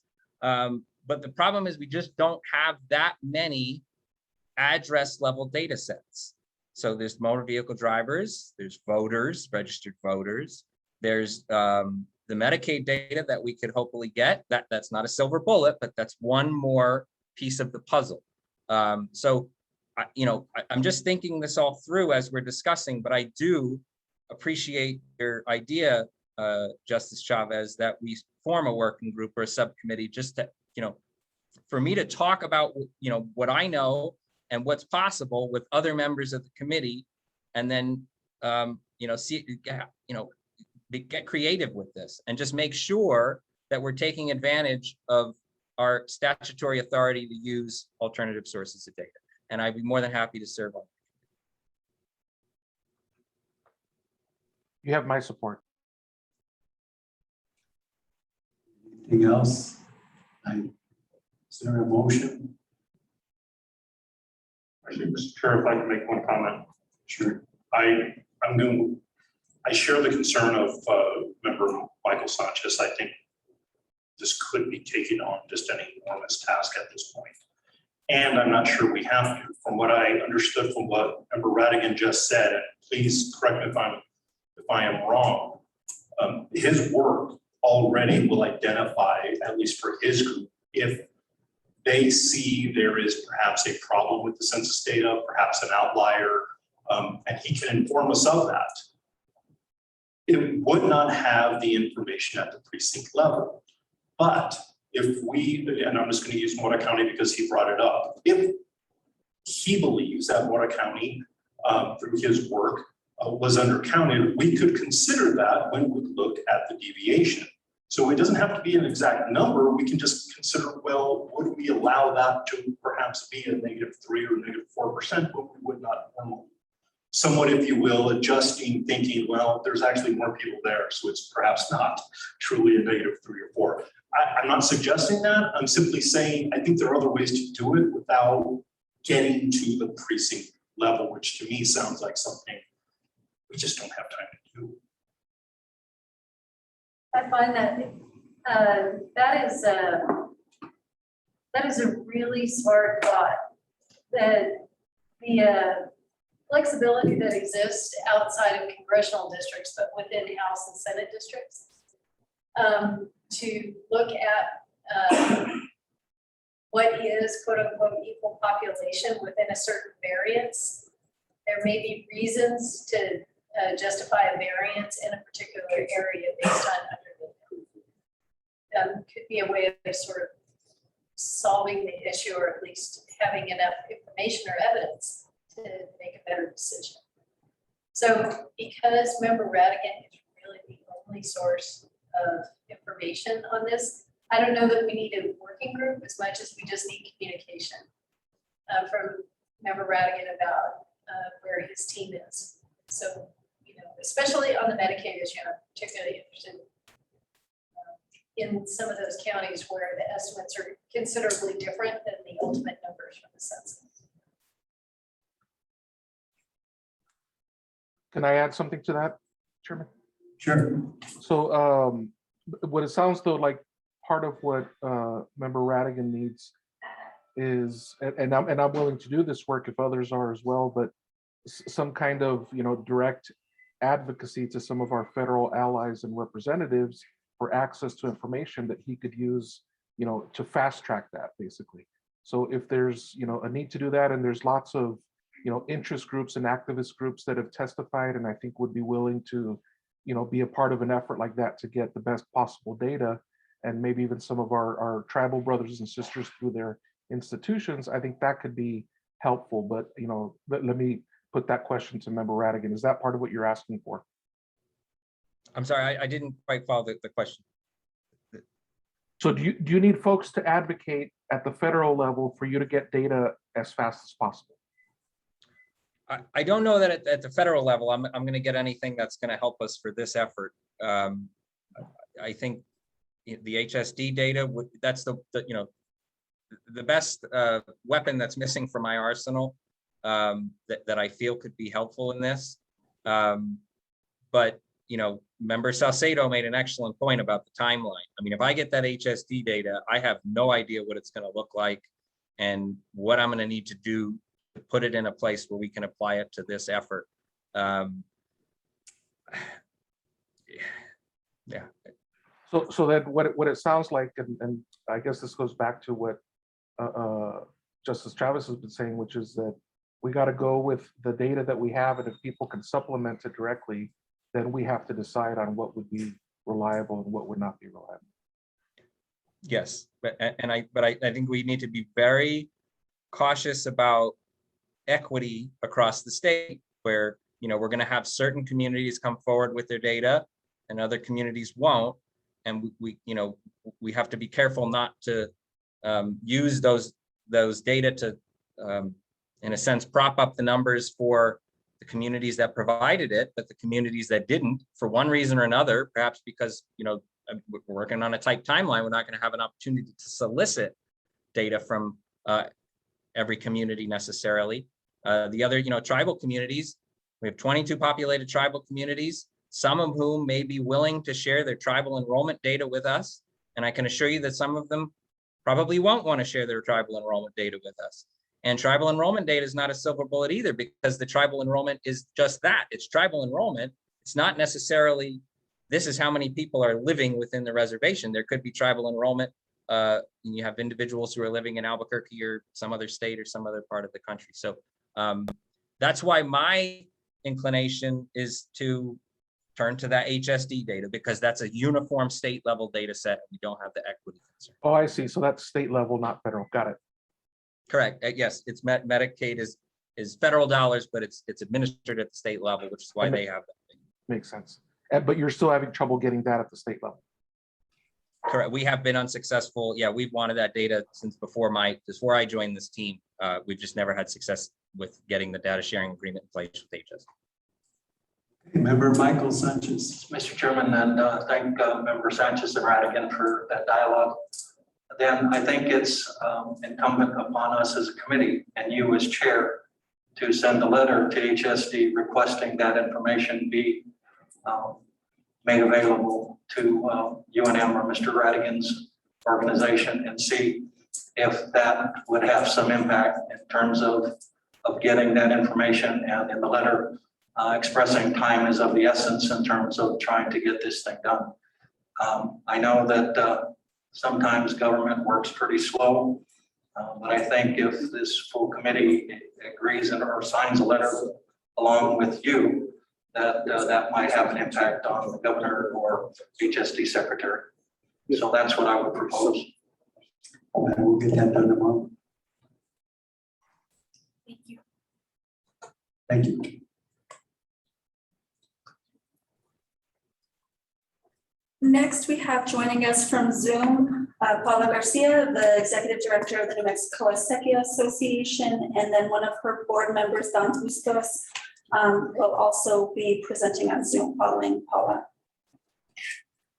Paula, Sunny has promoted you. Yes, so you can share your screen as well. Thank you. Good afternoon, Mr. Chairman and Justice Chavez and members of the committee. Thank you again for dedicating yourself to this very important work of our democracy. I am coming to you for a second time. I did attend your meeting in Las Vegas and learned a lot about your process, and I decided to come back a second time. I'm going to be joined by one of our board members from the New Mexico Acequia Association, Don Bustos, who's a board member from the Espanola Valley from Santa Cruz. And I want to share with you a map that we have, and it hasn't been entered into District R yet. We're waiting for the final census numbers to be uploaded into that system before we finish our maps. So that, by the way, that website is a tremendous tool. Thank you for making that available to the public. First of all, before I show you a map, I just want to share with you some thoughts about acequias as a community of interest. Acequia communities share a common culture that is rooted in history of small-scale agriculture and water governance. Their social, cultural, and economic similarities constitute a community of interest. Acequias tend to be located in rural and semi-rural areas of the state. To the extent possible, the district boundaries should be drawn in such a way that rural people represent rural districts. And acequia communities are closely intertwined with the landscape. Hydrological features such as watersheds or corridors of irrigated land should be taken into consideration. And one other factor to consider is that some of our acequias are predominantly Hispanic, our acequia communities, and we are encouraging that those legislative districts be drawn such that the vote of Hispanic communities not be diluted. While we're still working on details of legislative district maps as a subcommittee of our board, I just wanted to make one primary recommendation today that relates to the 3rd Congressional District. And our key recommendation is that the 3rd Congressional District remain a district that represents northern New Mexico. While acequias are located statewide, the vast majority of them are located in the 3rd Congressional District. And in doing so, that fosters conditions in which acequias can have political representation that is responsive to their interests. And Mr. Chairman, I just want to share a map that can help illustrate where these acequia communities are located.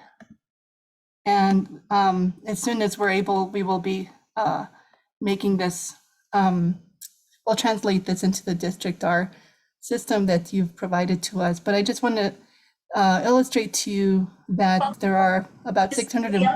I'm sorry, Ms. Garcia, are you able to show that as full screen so folks can have better visibility on your map? Thank you, ma'am.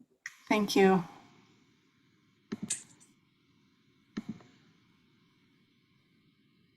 Oops, that's not the right slide. Let me see. Oh, there it is. I don't know if that helps. There's a presentation button in the bottom right corner of your screen. Yes. Thank you, Max.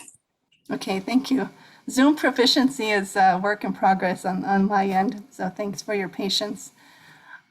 This is a slide from a recent presentation, but I wanted to share it with you. This shows the location of acequia statewide, and our organization, the New Mexico Acequia Association, we're a statewide grassroots organization of acequias and community ditches.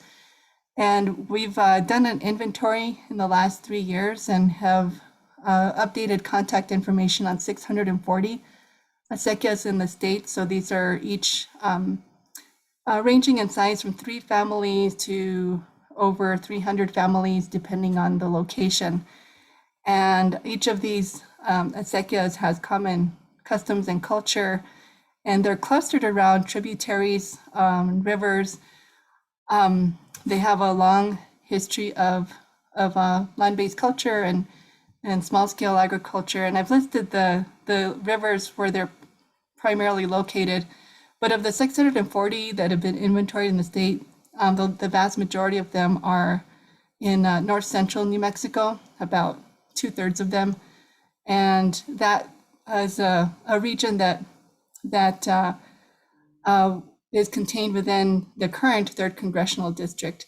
And so one concept we would like to promote is something that's close to status quo for the 3rd Congressional District, so that acequia communities that, at least with congressional districts, can retain their political voice that they've had in the 3rd Congressional District.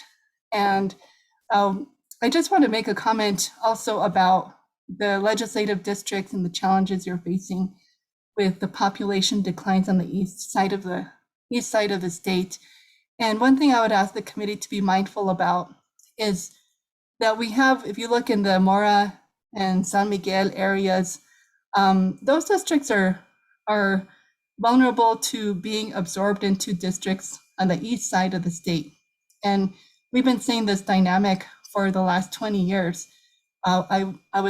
I gave public comment in 2001, 2011, and it's all been a similar trend of depopulation of the east side and increasing population in Rio Rancho and other places. And so it doesn't come as a surprise. I'll talk about Mora in just a minute on a personal level, but we need to be careful that the Sangre de Cristo cultural bioregion remains intact as a political constituency. And we want to make sure that these rural, eastern, western Mora County, western San Miguel County that those Acequia communities don't get usurped into an Eastern district just because of the numbers, that the considerations have to still remain with political, being careful not to dilute the Hispanic vote and also protecting those communities of interest. And what happened 10 years ago on the east side is that House District 68 was eliminated, and new districts were created where there was population growth. So I understand why that happened, but it resulted in a District 40 that was sprawling, and these districts get bigger and bigger. Bigger districts is understandable because you have to pick up more area to make an equal population. We just want to be careful that those districts don't crack up, or I'm not sure what the term is, to crack the population of these Acequia communities. So that's something I would ask that there'd be consideration for that when you are doing your deliberations. I'm just going to take a minute to speak as that'll conclude my remarks as the New Mexico Acequia Association. But I do want to say a couple of remarks about the previous public comment, and I appreciate the extensive dialogue that took place around the topic of undercount, and I'm not wanting to reopen that discussion, but I just wanted to affirm some of the concerns about undercount, and I appreciate that you're taking it seriously. I'm from Mora County. I served as a county commissioner for 2 terms. I was a candidate for District 40, and just about the extent of the population decline, I want to tell you about my own experience with completing the U.S. Census, and that it was extremely tricky here because our rural addresses didn't match up with what the census thought they should be. They didn't match with the format. I'm very passionate about being counted. I was first in line when the website came out. I wanted to get counted, and it was challenging because it wouldn't recognize my address. So it gave you an option to click, do you not have an address? And I said, yes. Then it asked me if I was homeless, and I said, no. Then it said, go to your village. And I said, I'm from Mora, and I count, I live here. And then 2 months later, right before the deadline, we get a paper one. So I filled out the paper one. So I felt like I got a geo-referenced count. I felt confident that I was counted. But we were telling a lot of people here in Mora, go to the website, do this workaround, ignore the question about being homeless, and get counted somehow. When they got their paper ones, which were geo-referenced, they're like, I already did the online one, so why should I do the paper one? Well, the online ones weren't geo-referenced, and I think it counted as like being couch surfers or something. And I'm concerned about the undercount because of the systemic problem with the census website, and the fact that because of COVID, the paper census packets got out to our communities very close to the deadline for submission. And so I know that's not your problem as far as, the census being possibly inadequate, but I just wanted you to hear a testimonial about why numbers might be lower than expected in some communities. And I was also a county commissioner in Mora, and we never finished our E911 system. And so ordering from Amazon and things like that is really challenging here sometimes because the internet doesn't know where we live over here, and that creates some problems. So appreciate it that any consideration could be given to that within the extent possible. I think we can say there was likely some population decline. 15% seems pretty high, but it's hard to put a number on it. And I trust your good judgment to consider that and look into it. And in Mora County, we may be able to offer some input on how to approach that. But thank you for your time. Wearing 2 different hats at the Acequia Association and just as a citizen of Mora County. Thank you for listening, and I will close there and allow Don Bustos, who is affiliated also with New Mexico Acequia Association and also a farmer, to share some words as well. Thank you, Mr. Chairman, members of the committee. Mr. Chair, And thank you, Ms. Garcia, for that. So much I want to say about it, but I'm going to be brief. The first thing is, we're not during this redistricting process going to have a clear picture of all the failures and implications of the update leave process that affected, I believe, 100% of Mora County. I don't believe anybody in Mora County received an invitation at their door. So Mora County was as impacted by this as anybody. And just rest assured that I and some of my colleagues around the country, particularly in Western states that are dependent on this process, are working hard to get some answers, but more importantly, to find a better way to do this so that 10 years later, we're not in the same situation. What I'm advocating for, what I think could begin to solve this problem, at least in New Mexico, is we need a uniform statewide address database. Right now, you talked about the E911 in Mora County, and there's sort of 33 E911 programs in our state, 33 county level E911 programs, and there's varying levels of quality with those addressing data. And we need one uniform database, and it would take a statewide effort, it would take dedicated funding, and it would take a team of experts that could administer that. I volunteer myself and my team here at GPS to do that, but we need advocacy at the state level, at the Roundhouse, to get that in place. And it has to start now if it's going to be in place for the 2030 census. But really what I just want to ask you, with your knowledge of Mora County, how reasonable, you touched on this at the end here, but how reasonable is a decline of 15% in Mora County over the last 10 years? How does that sound to you? And what do you think the population change was in Mora County over the last 10 years? Mr. Chairman and Member Radigan, I wish I had a good answer for that. I live here, and I think that 15% is quite high. When I saw the previous estimates that were in single digits, that didn't surprise me.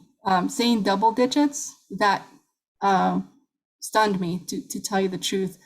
And I definitely, this just came out in the last few days, so I'm still digesting it, but it does seem, it seems higher than I expected. And I want to be careful about making any definitive remarks, because I don't have data on the tip of my fingers to substantiate an opinion that I can make, but it seems high to me that it would have gone down that much. But given the difficulties we had with the census, I do believe there was an undercount based on my own experience, and how eager I was to get counted, and how focused I had to be to make sure that I filled out the paper, and tried to explain to other people that they should fill out the paper instead of doing the online. And so it's something that's of concern to me, but thank you for asking. Thank you. Thank you. Mr. Bustos?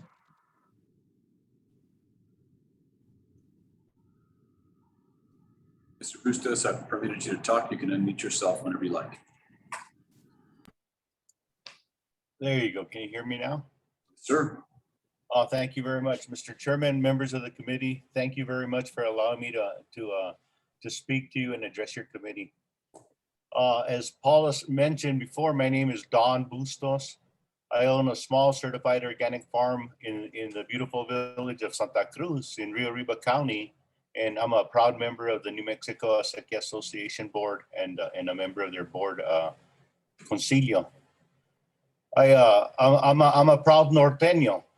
I'm a really proud Norteño, and our family's been here for hundreds of years. I think that when you start to look at redistricting or redrawing these maps, you have to give a really solid voice, as Paula mentioned, to all the Norteños that are ranching, that are doing acequia work, that are really traditional Northern New Mexicans, and that we need our voice to be heard and to be represented as a whole, and not to be kind of to water down a little bit here and there and a little bit at a time. I also think that we need a fair representation on the 3rd conditional district, and that it should really represent Northern New Mexico as it has been and continue to do that. And I also support everything else Paula said. Thank you very much. Thank you, Mr. Bustos. Committee members, any questions? Might I just ask, Brian, do we have a population of Mora County? Yes. 2010 or 20, I mean, Yeah, the most recent population, do we have one?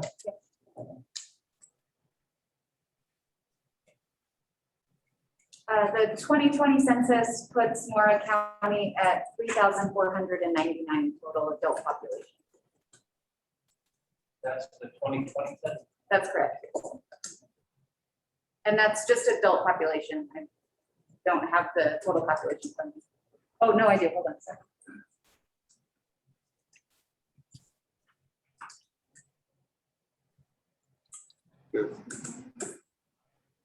Total population 4,189, according to the 2020 census. which is showing as a decrease of 692. 692?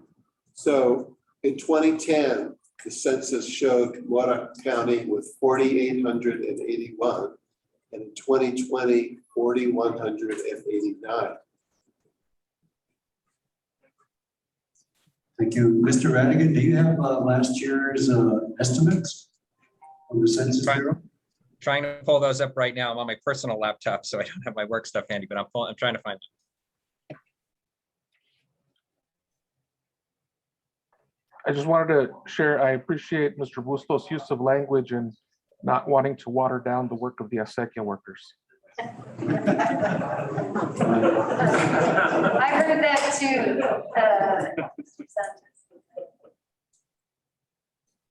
I want to ask Ms. Garcia and Mr. Bustos if they would miss in their county 692 people. Seems like a lot of people.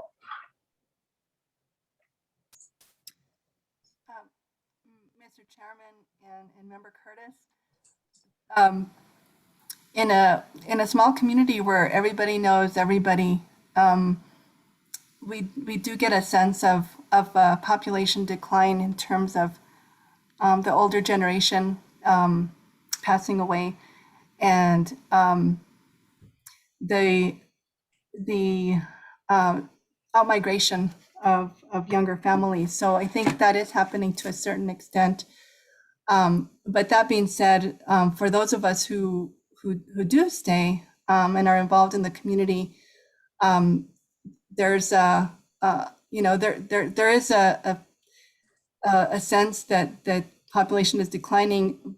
The first thing I'm going to do, and I haven't done this yet, is to look at things like school enrollment and some other data, some possibly looking at the DMV, new, for example, utility hookups. When I was in school some years ago, I was comparing the utility hookups for our rural electric co-op to trends in population, and that doesn't always correlate very precisely, because some of the homes here are second homes. But I think in the coming weeks, I and some colleagues from this area will be digging into this, and we will offer any interesting data or findings that we're able to come up with. We'll share them with your committee. But I appreciate the question. Mr. Chair, Yes. the population estimates for Mora County from 2019 is 4,521. Thank you. Thank you, Ms. Garcia and Mr. Bustos. Lily, next. Yes, sir. Next we have Isaac Dakota Casados, who's the chair of the Native American Democratic Caucus.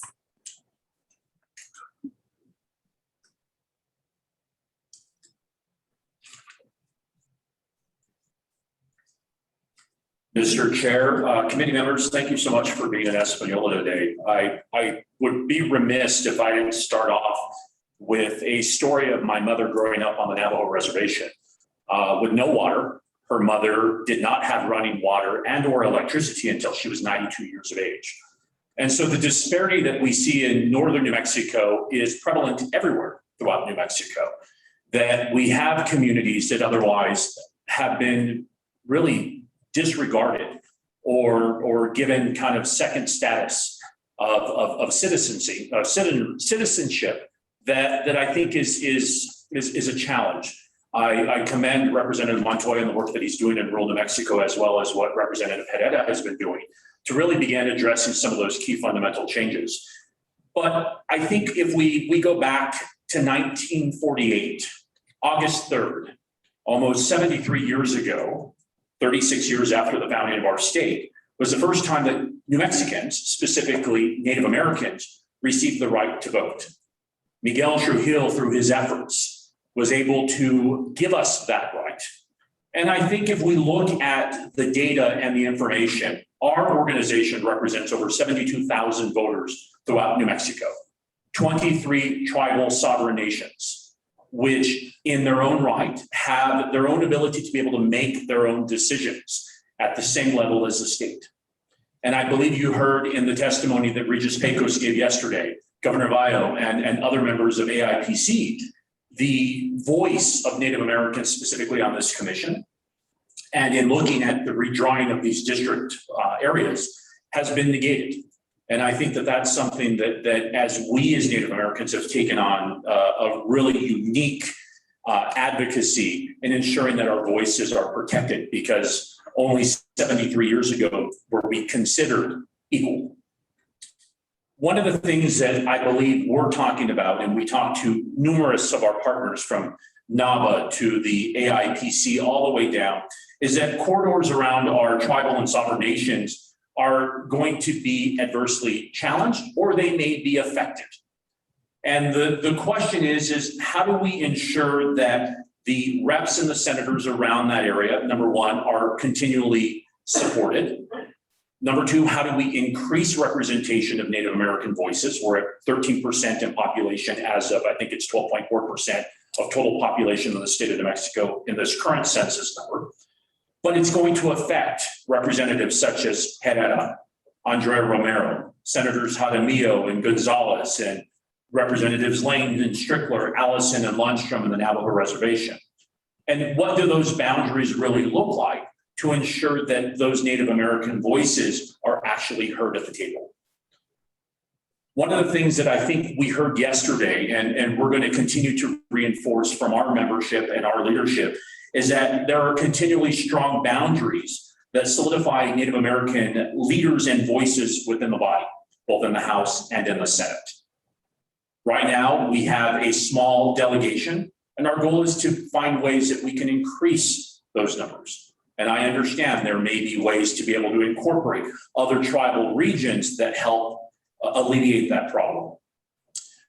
We're talking about Medicaid numbers. So last Medicaid numbers showed that 186,000 Native Americans approximately were enrolled in Medicaid, which is a substantial number in comparison to what we see in census data. We also see tribal enrollment numbers. Of course, some tribes may not get you that information. However, we saw that a lot of tribes were able to give out stimulus, federal stimulus money to their current tribal individuals this last go around during COVID-19. That data may be able to glean where those numbers really rest, so that one, we can have more concrete data on who's actually living within tribal regions. We saw that with the Navajo Reservation, with an increase of almost 150,000 additional individuals that were not on the rolls. So I think what we need to look at is that data is not partisan, it's data. It gives us an opportunity to be able to draw lines and have equal representation for all members, and ensure that the Native American voices that otherwise have been left out of this process are now able to have an equal and accurate voice at the table. So with that, I'll defer to any questions if you may have it. Any questions from the committee? The Medicaid numbers, what year was that from? Is it, I think you said 186,000. What year are we talking about, if you know? Amber, do you have an idea? Yeah, actually, I can let you know. It's the number.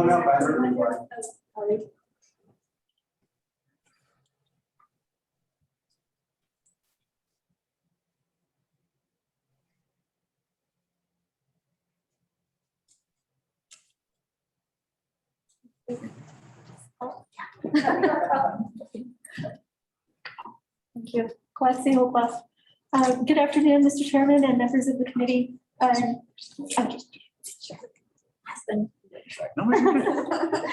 I want to thank Isaac for asking about the data because it is very important. And I was former staff at the Human Services Department as the tribal liaison right next to Secretary Ernest a couple of years ago. And so at that time, Medicaid was pretty high still for Native Americans, but not nearly as high as it is now. And the actual number, if I may state, is currently around 134,737 Native Americans on Medicaid. And in that, there are 13% who are enrolled in an MCO managed care organization. And then 5%, oh, actually, pardon me, those are increases.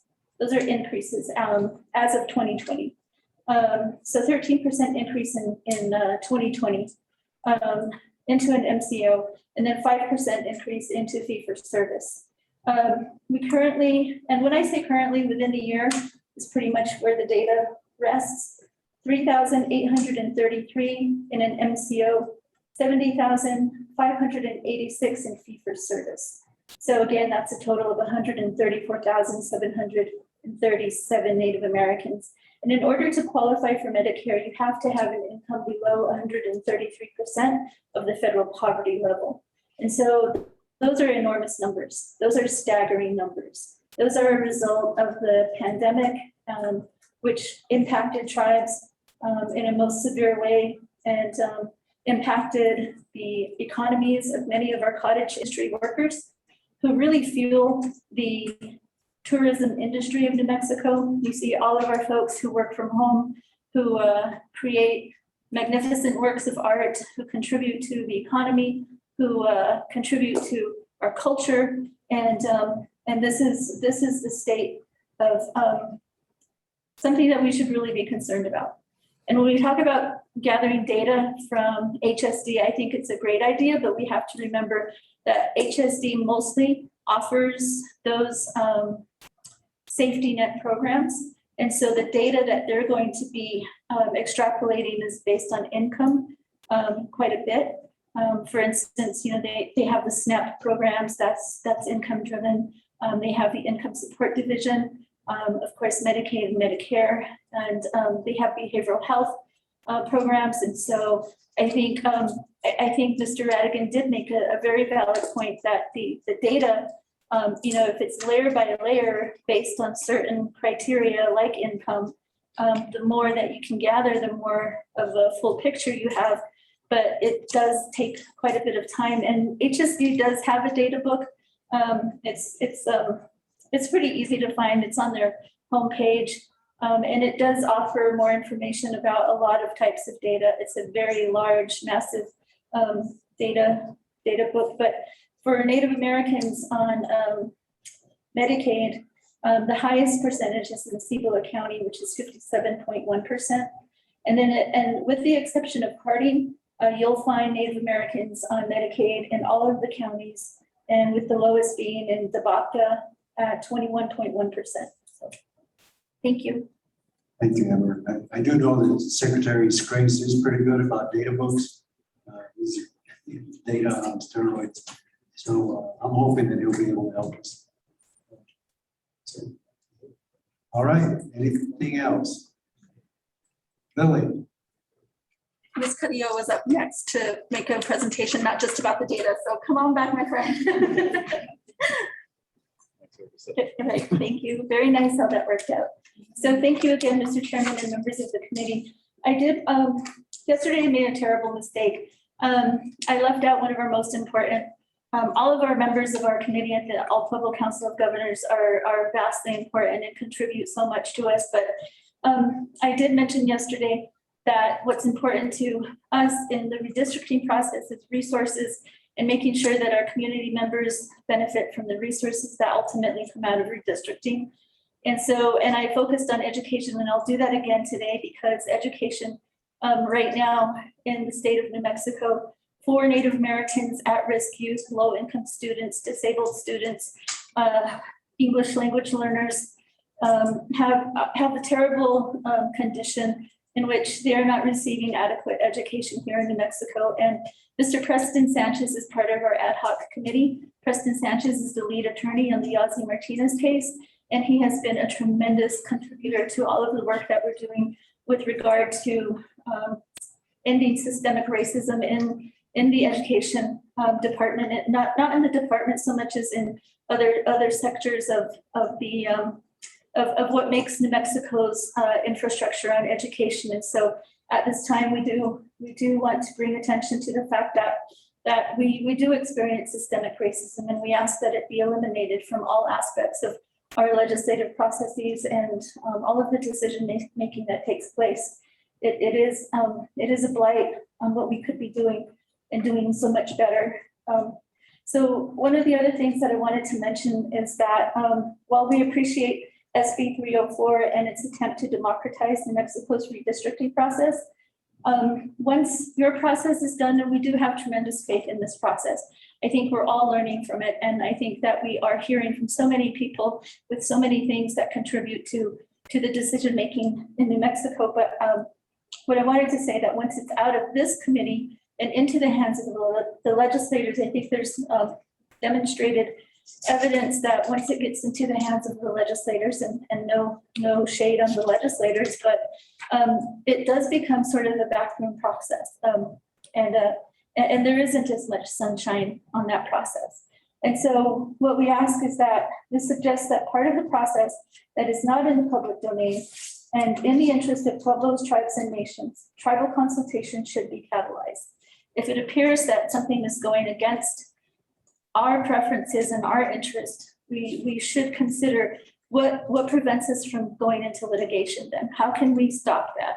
Should we put the brakes on things? What should we do in order to iron out the concerns that citizens and tribes and everyone who matters, how do we handle their concerns? So we wanted to suggest that tribal consultation definitely be considered as this process takes place. And also today, for the All Pueblo Council of Governors, we have members of our committee here today. And I want to recognize Ms. Virginia Half Moon. She is from the Pueblo of Santa Clara. Her partner is here as well, Mr. Half Moon. And Charlotte Little is here with us today from the Pueblo of San Felipe. Mr. Joe Little from the Escalero Apache tribe. And we also have Charlotte's mom. Let's give Charlotte's mom. Really, everybody deserves a hand for coming out today. We also have Tweety Suazo, Alita Suazo from the Pueblo of Acoma, Ms. Pamela Hootie from the Pueblo of Zuni, and of course, Mr. Casey Zuni from the Pueblo of Laguna. And I myself am from the Pueblo of Laguna, and just want to thank you all for your time today. Thank you. Thank you. Any questions from the committee? Just a comment. Thank you, Ms. Carrillo, for those comments. And I think the challenge is going to be, and I'm particularly feeling, and I think we all feel it as committee members, that the maps that we propose are going to be connected to a narrative that we've been constructing by listening to you and other folks like you through all of these public hearings. And I think the clearer we can present that narrative, not just to the public, but to our legislators, the harder it will be for them to challenge what we did or make those backroom deals. So I think the clearer we are as we go into and hand over those proposed maps, that we've done this together and that there is some consensus, I think that's going to help the process. So I don't know exactly what that's going to look like yet, but you know, I've come to trust the people that I'm doing this work with, and especially community leaders like yourself. So I think that's what it's going to count on, or depend on, rather. Mr. Chair and members of the committee, Mr. Sanchez, I hear you loud and clear. We have been paying very close attention to what the committee's recommendations are, and we do understand that testimony and all the documents that support our speaking is necessary to support what you have to present. And so we're very cognizant of that. And we are preparing, we have several drafts of documents ready to submit to you. In addition to that, we will continue as the process does as well. So I appreciate that very much. Thank you. Thank you very much. Let's take 10 minutes.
I'm ready, sir.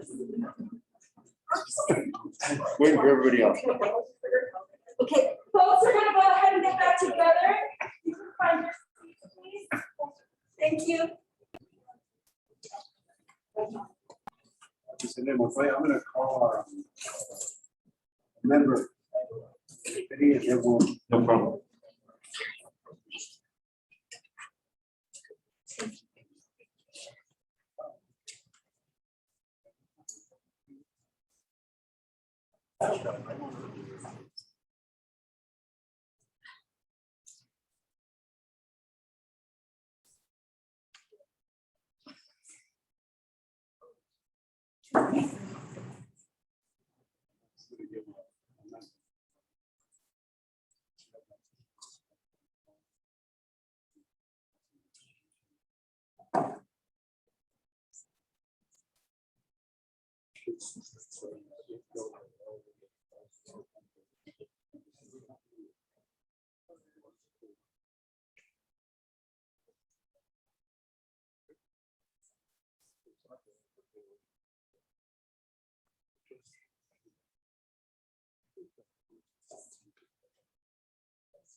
Great to see these people.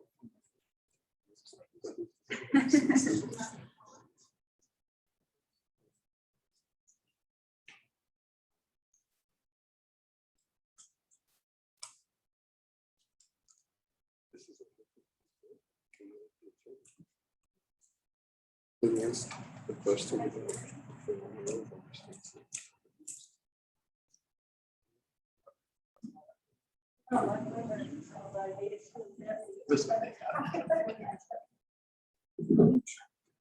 Welcome back. To begin this session of the meeting, I'm going to call on Robert Radigan. Yes, thank you, Mr. Chair. I just had a brief conversation with the chairman and with Secretary Scrays from HSD. He is more than willing to help us in our efforts. And so his staff is going to send me tomorrow, the most relevant publicly available information. He's going to talk to his team about custom aggregations and what's possible, particularly in the time scale that we have, and looking at what personally identifiable information would need to be removed from the data before he can share it. And he's going to talk with the council from HSD about any necessary data sharing agreements that would be necessary to share that data. So thank you, Justice, for connecting us. And it looks like we're on the right trail with this. And I will work as quickly as possible to evaluate these data and see how they could be applied to our redistricting efforts. Thank you, Mr. Radigan. Really next. Chair members, our next person is Representative Roger Montoya, Montoya.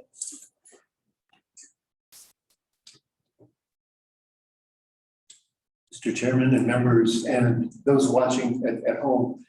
My name is Roger Montoya. I am one of the newest elected House members of District 40. Been talking about Mora and Colfax County and San Miguel and Rio Arriba. And just as we start, I want to commend the work that you all do. Coming in to this body at this particular time is very interesting, to say the least. I've learned so much in 8 months. I am an absolute humble servant, and whatever my district ends up looking like, I feel very confident that I will enjoy it and that I will win my election. the territory that I do serve is vast already. It takes me about 9 hours just to drive through the 11 local governments, 1 tribal community and 4 counties. That does not include stopping to actually meet and talk with people. But indeed, whatever shape it becomes, I will be a humble servant and work as hard as possible regardless of party, where someone goes to church. Of course, it's always lovely to have the communities of interest actually make sense. But in my case, it's people, citizens of this beautiful state, and it's been a distinct honor to serve. My only semi-question is in all of this, how do each of you, you've only been at this a month and you've got about a month and a half before you have to actually come up with some maps. How do you navigate that? I mean, it's kind of a crazy question, but again, my comments come from a place of honor, and I notice how difficult this challenge is to be able to take a district like Chatfield's, which is already enormous. He might extend into southern New Mexico. I think he has probably 6 or 8 counties already, and I can't imagine the math and the deep challenge that you all face. So that's really my only comment, semi-question on how you all are going to sort of make this work. Thank you, Representative. We're going to work hard. Any questions from the committee? Representative, Yes.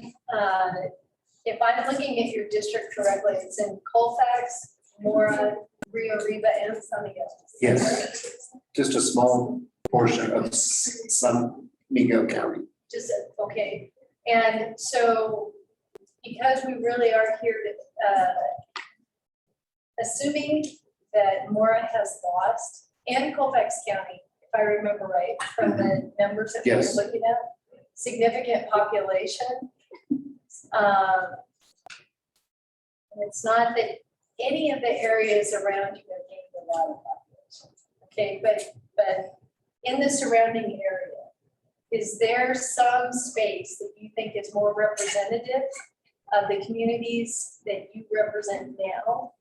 You know, that if we were to have to expand your boundaries? Yes. Would you have a recommendation for us? I do, We I should go. absolutely do. In Taos County, the communities of Picuris, Rio Lucio, Peñasco, Vadito would make a much more compact, contiguous, and communities of interest plan. And then on top of it, that is my ancestral homeland. My mother was born in the Picuris Pueblo, and I have about 18 direct first cousins in Peñasco area. Say those communities over Yeah, one more time, just so we can hear them. Peñasco, Picuris Pueblo, Vadito, and up towards Mora. You know, right now, as you know, my district swings down to Pecos, and then it covers all of beautiful Mora, Cimarron, almost up to Raton, Angel Fire, Cimarron, and then a big chunk of Rio Arriba. So it's vast, and it's certainly not compact. But that would be my main suggestion. It does include Taos County, which would make me a 5-county representative, which would be fine.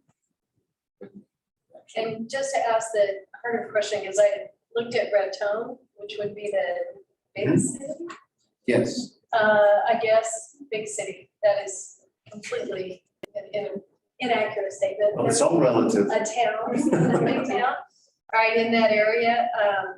But in looking for places for population, I wanted your impression about whether the community in Raton, which has changed a bit over time, whether you believe it is that community of interest more closely aligns with the real estate to the right of it in 67, or more closely aligns to you in 3? I would say to the east more.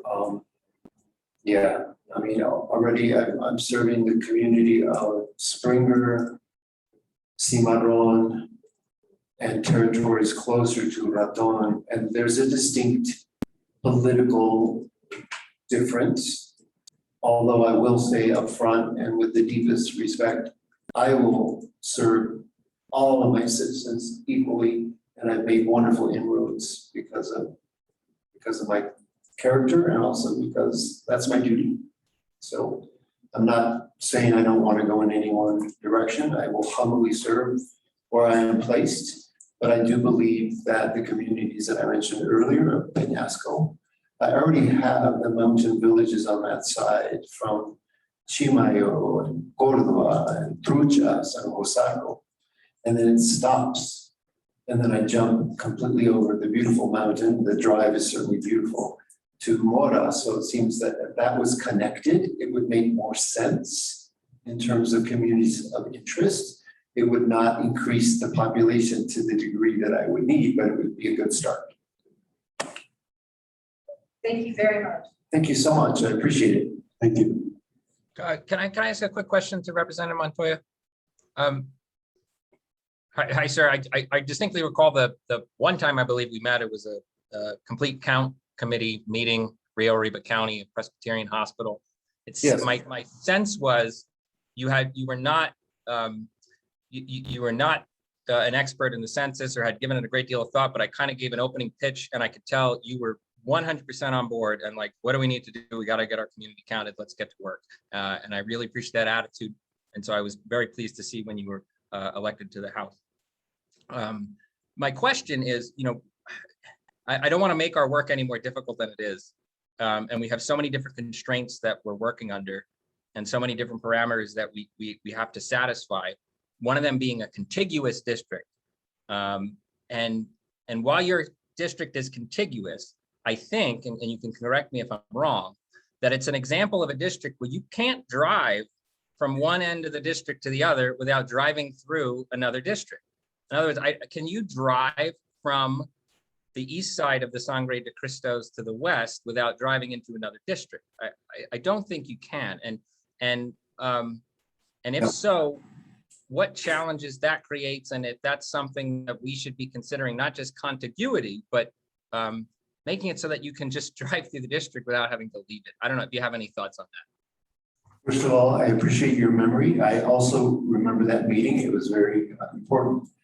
The answer, can I drive through my district without going through a county that's not mine? The answer is no, unless I was driving a helicopter. It's quite expansive. This kind of steps into another territory in terms of a volunteer legislative body. It is very challenging on my car, on my time, to have to drive that far to serve my districts, townships. I'm not sure if that was the point of your question. If there was a way to configure the contiguity that made more sense, it would certainly make a volunteer legislator with my capacity, my drive to deliver for my people easier.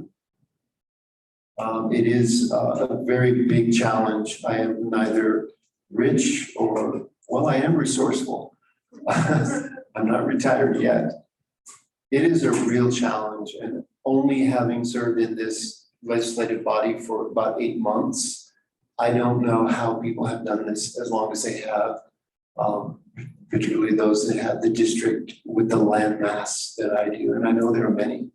So it's been very challenging, humbling, but most importantly, it's been inspiring to serve. I hope I answered your question. You did, thank you. And the reason I asked is I just, with the census data now available, we know that some of our rural districts are going to have to get bigger, right? They're shrinking populations and they have to get bigger. And we've heard some from many of our rural representatives around the state, the challenges of driving and covering their whole district.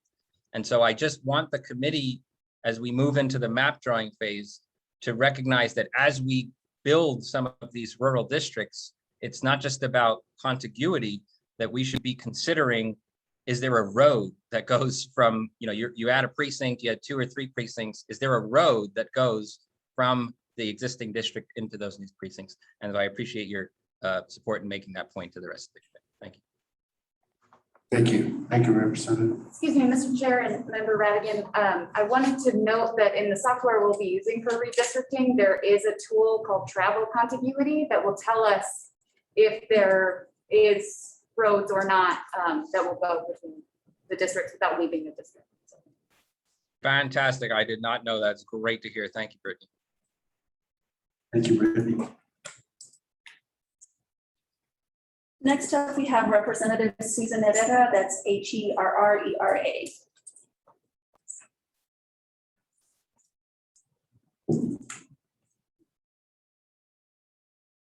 Thank you, members of the panel. It's great to be with you today. I so appreciate your work, so appreciate your time on a Sunday. It's deeply and sincerely appreciated by all of us. We know how difficult your job is. I just wanted to kind of give you a little bit of my background. I live in Abruzzo, New Mexico, with my husband. I have my son and daughter-in-law live in Dixon, so we're about 5 minutes apart, and my 3 grandkids. And it's a pleasure to represent District 41. What I would like you to know is that by happenstance, when I was 21, I was the 3rd person hired under at the East LA census in 1970. And we went from an office of 0 to 600 back to 0 in 6 months. That's when they did those ground censuses.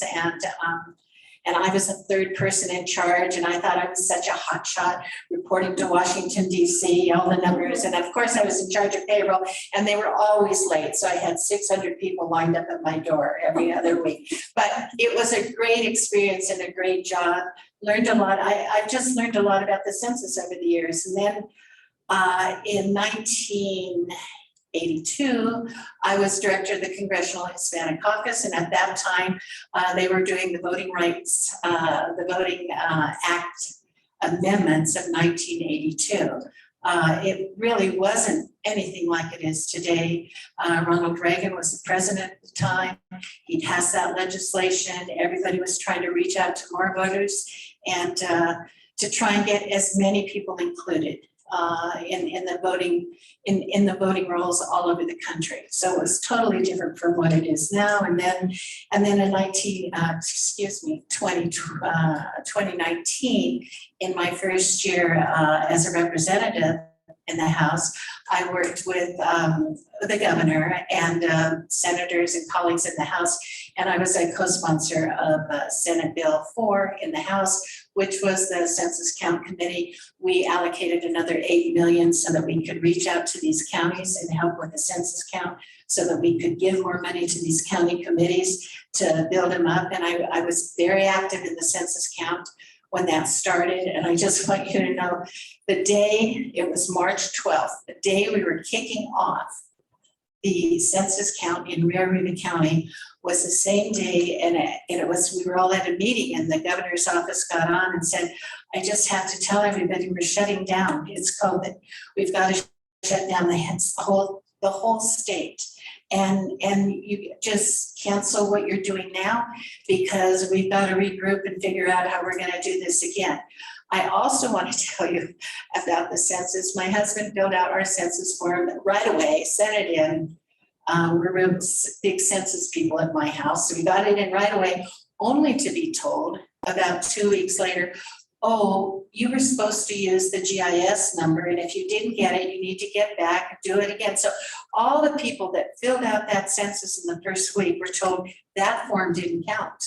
You have to get a certain number, and you get it on a website, and then you have to redo the census and put it in again. So I just want to say, from the federal, between COVID and the feds, it was, I'm sure everybody was undercounted in the North, and our lack of broadband. I'm just saying, I think you can take it to the bank.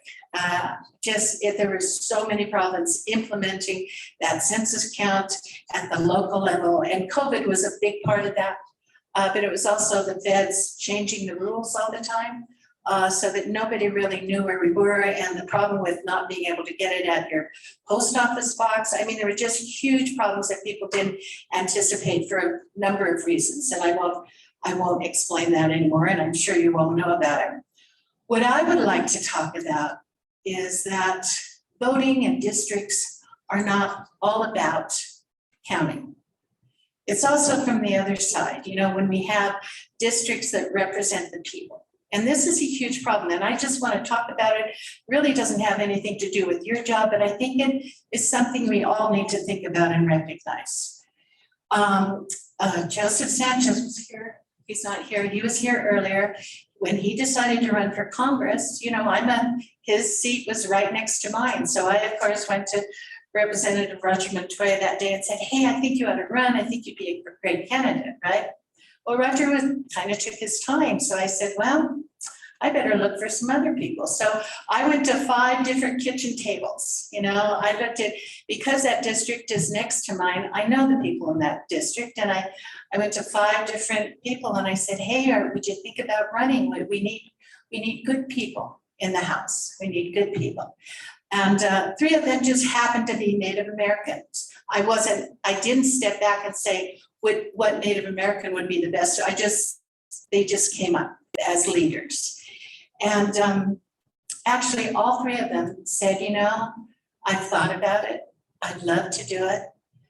I'm at a point, you know, they were all over 50. They'd had enough experience to, you know, have probably some failures and successes in life. So it teaches you a lot. And they said, I'd love to do it. I can't afford it. I just can't afford it. I have to, at this point in my time, I've got kids going to college, or I have to build up my retirement where I'm at. And you know, these are the high earning years when you can build up your retirement. They said, I just can't do it. So I just want to say, I'm working with 7 legislators, probably more than that right now, to call for a constitutional amendment so that we can have a paid legislature with paid staff. I used to say that wasn't fair to legislators. Now I think it's not fair to the people of New Mexico. We are the last state to pay a legislature. And if we really want representation across the board, we need to make it something that everybody can have a chance to work at. It is a full-time, year-round job without pay. It really is. And I think more, when I go out and I talk to people in my district about this, I go, I'm not asking for, you know, sympathy or forgiveness. I'm just telling you, it is a burden, it is a responsibility, it is an honor, but it's also a lot of work when you're working by yourself. And I know people on this panel know this, but I just want the public to know this, and I want everybody to understand that's also part of our problem. So that's all I wanted to say today, and I thank all of you for listening. Mr. Chair, Representative Ferreira, I really appreciate your comments, but it's emblematic of something that we've heard throughout the state, which is an equity problem that we have that is statewide. You mentioned the issue about the census. Where I live in Albuquerque, I got called every day. I got 4 different attempts just to make sure I answer that census. Right? I mean, people had no trouble making sure I answered the census. Right? I had to make sure people in my house didn't answer the census twice or 3 times. All right. We were so sought out for our numbers. Right. So I know there's an equity problem with the census. I know there's an equity problem with paying our legislators. The 3 R's, and Mr. Montoya talked about them a little bit, right? You have to be rich, retired, or resourceful. And resourceful usually means you have a job where somebody will pay you to go be at the legislature, right? So that's an equity problem for our state. The redistricting stuff that we've been hearing, and the thing that I mentioned in the other meeting where I was troubled by some of the things that we're hearing, people that don't feel represented in their district. And just to be really specific, I mean, you know, when you've got a large group of an immigrant population, yet your representative speaks out directly against the immigrant population they represent, what is going on exactly? I mean, is that an equity problem? Okay, so equity, fairness, 1 vote, 1 person representation. So what you're saying is I mean, we have an equity problem in New Mexico. It goes through all aspects, and we recognize, I think all of us on the panel, on this committee recognize, it goes through redistricting too, which I like to think is part of the reason why this committee exists, is so that we're hearing that with absolutely no personal stake to any of us to do anything. Only to try to follow the law that we were given. And so I appreciate you raising the equity issues, because I think those are important things for us to be thinking about. And I do understand that is not the responsibility of this panel. I certainly understand that and appreciate it, but it is a factor. It is a factor in New Mexico and something we need to recognize. Questions or comments from the committee? Thank you so much.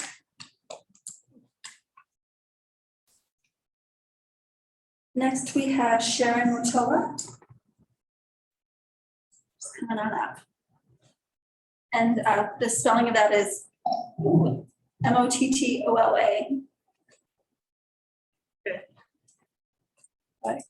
Good afternoon, representatives. I appreciate your time being here on this committee. I guess you come up a little bit.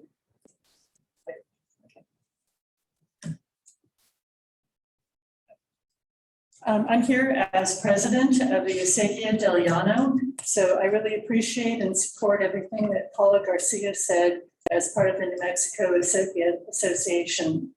I live in Nabe, which is part of House District 46, and that includes parts of Santa Fe, as well as the Milwaukee Valley and up here into Espanola. So I'd just like to say that city people live a very different life than rural people here in New Mexico, and they don't quite understand all the issues that we have to deal with acequias, water rights, both surface and subsurface, the Amot suit that we've all had to deal with in the Milwaukee Valley, and also access right away to people's homes that cross tribal boundaries and needing to drive through arroyos to reach their homes.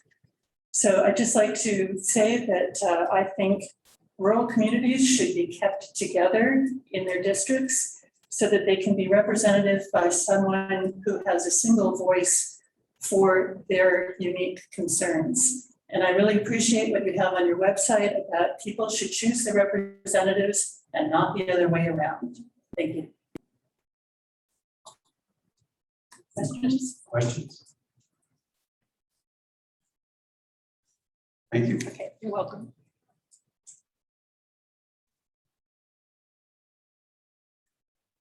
Sunny, is there anybody online?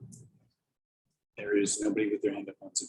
Okay, so if you're on Zoom and you're thinking you'd like to make public comment and we haven't called on you yet, you can let us know that you'd like to speak by running your cursor along the bottom of your Zoom page and clicking on the raise hand. And if you do that, then Sunny will know to call on you. In the meantime, while you're clicking on that on Zoom, is there anybody here who you were inspired by what you heard by somebody else, but you didn't put a star by your name, and now you're ready to rock and roll? Yes, ma'am. Okay, great. John's on. Great. Sunny, will you adjust this? Because I always do it. Not as elegantly too. Just takes a little bit of strategic force, that's all. I'm always like throwing it down. Yeah. Go out to help out. Hello, everybody. Citizens Redistricting Committee, everybody here. My name is Alita Paisano Suazo, but I'm better known as Trudy. Washington, I'm from the pueblos of Acoma and Laguna. My mom was from Acoma. She was John Hanu, Eagle Clan. My dad was from Laguna. He was Mayu Hanu, Lizard Clan. Up until 2 months ago, I was the chair of the Native American Democratic Caucus of New Mexico for 3 years. I became very involved in this caucus because I wanted to increase voting in our tribal communities, which we did for the past 3 years. from Mescalero in the south all the way to South Pueblo in the north, and all of the tribal communities in between. During the term, I also learned that it was important, even though, and that was my main reason for joining the caucus, was trying to get the vote out in our Native communities. But I also realized during this effort, especially in this past general election, not to forget our urban communities, especially in the Albuquerque area. And I thought to myself, this is crazy. How could I forget and overlook this community? Why? Because I'm one of them. I grew up in Albuquerque. My parents moved to Albuquerque because they both worked for the Bureau of Indian Affairs. They moved in 1950s, probably one of the first pueblos to move off, move, buy a home. I went to Albuquerque public schools, went to Montgomery, Cleveland, graduated from Del Norte High School. Though I grew up in Albuquerque, we would go back to Acoma on weekends to work on the cattle. My grandpa was a cattleman at Acoma. And before he died, he divided up all the cattle. So we'd go back on weekends and work on our cattle. And we would also work and check on our house. We've got our house on top. My grandpa also gave that to my mom and our family before he passed away. And even though I grew up in Albuquerque, I didn't really consider myself an urban native. I kind of felt like I lived in both worlds. But I also graduated. I got my master's in education administration. I retired from Albuquerque Public Schools. So I knew the importance of education to the success of our Native kids, especially the public school system. I purposely did not go into the Bureau of Indian Affairs education system. I purposely went and worked for the public school, especially in Albuquerque public schools. I wanted the thousands of Indian kids there to see an Indian administrator that looked like them. There's an estimated 50,000 natives in the Albuquerque area, and they cannot be overlooked. As I said, as an educator, education is important. And there's a lot of things going on. And I'm hoping and I'm wanting that I would like for our Native kids to also have the quality education that all of our kids here in New Mexico deserve. So I also want to thank, I've seen you all at quite a few meetings, and I want to recognize and thank you all for even giving us the opportunity to address you publicly. And thank you very much, Ella. Thank you. I did have a follow-up question. Oh, yes. I may have not heard you correctly, but did you say there are like 50,000 Native American young adults in Albuquerque? Well, there's an estimated 50,000, probably more than that, I know, natives that live in the Albuquerque area. Can you define the boundaries of the area where they reside? Where they reside, just spread all over or in an area? Mm-hmm. Well, when I was working for Albuquerque Public Schools, the school that had the highest, high school that had the highest Native population was Highland. The second highest Oh, wow, okay, now let me also put, I know I don't look at, I retired from APS 17 years ago. So I'm sure that the numbers may have changed and the demographics may have moved. But the second largest population I thought was really interesting was Del Norte had the second highest population. But then that had a lot to do with a lot of the pueblos coming in from the surrounding area.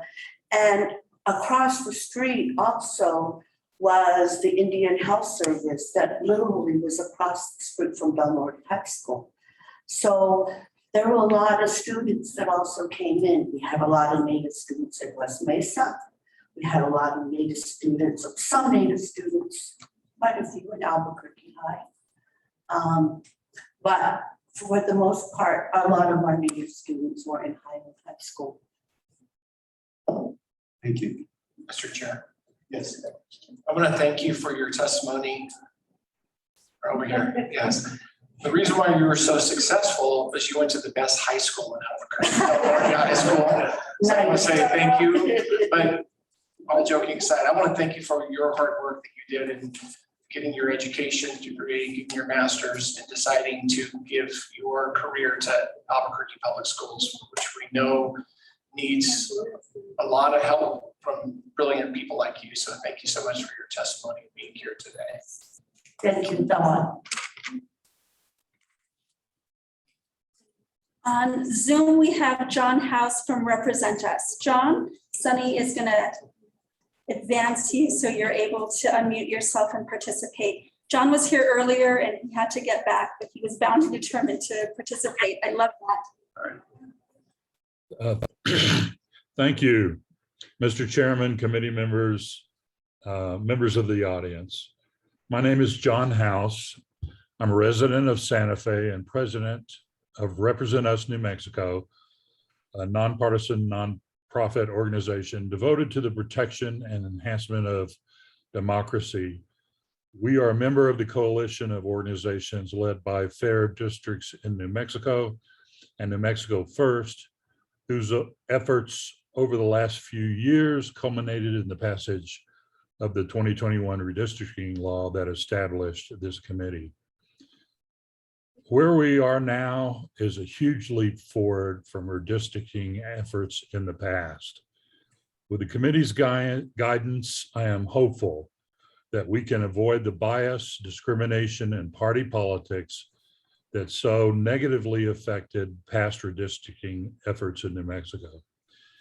It is apparent to me that this committee is, through this open meetings process, allowing New Mexicans from all over the state to speak and voice their concerns, desires, and needs, and that you are listening. You are proceeding in accordance with redistricting guidelines adopted by the New Mexico legislature and are informed by nationally recognized redistricting principles like those mentioned by Mr. Sanderoff in his earlier presentation. You're endeavoring to consider the most reliable population data possible, not just relying upon the national census data that we now know is flawed and has resulted in severe undercounting, especially among minority populations.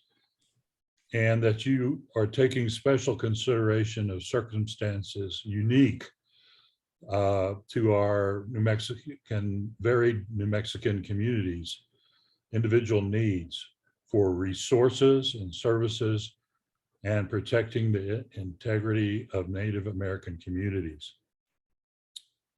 In a year where voting rights are under attack across this nation, and the redistricting process in many other states will most certainly follow the trend of drawing districts more and more on a partisan basis, we in New Mexico must continue to ensure our residents are fairly and equally represented, that they choose their elected representatives rather than their elected representatives choosing them via the undemocratic process, and practice of gerrymandering votes to entrench incumbent candidates and keep or increase the power of the majority party. I want to make one last point for the audience. When this committee has finished its good work and provided it to the legislature, it will then be up to all of us constituents and voters to make it clear to our elected officials in the legislature that we are tired of partisan gerrymandering, and we are expecting them to create fair and equal districts, and we intend to hold them accountable if they don't. Thanks to the commission and to the audience for listening. Thank you, Mr. House.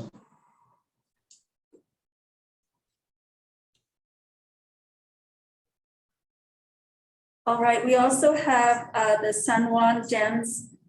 And when Sunny's going to unmute you, will you please state your full name for the record?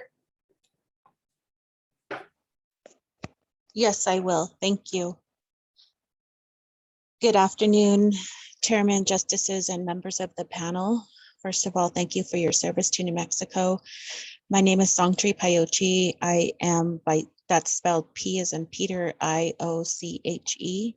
I am Vice Chair of the Native American Caucus of New Mexico, Native American Democratic Caucus of New Mexico, Vice Chair of the Democratic Party of New Mexico, of San Juan County. Sorry, I'm nervous.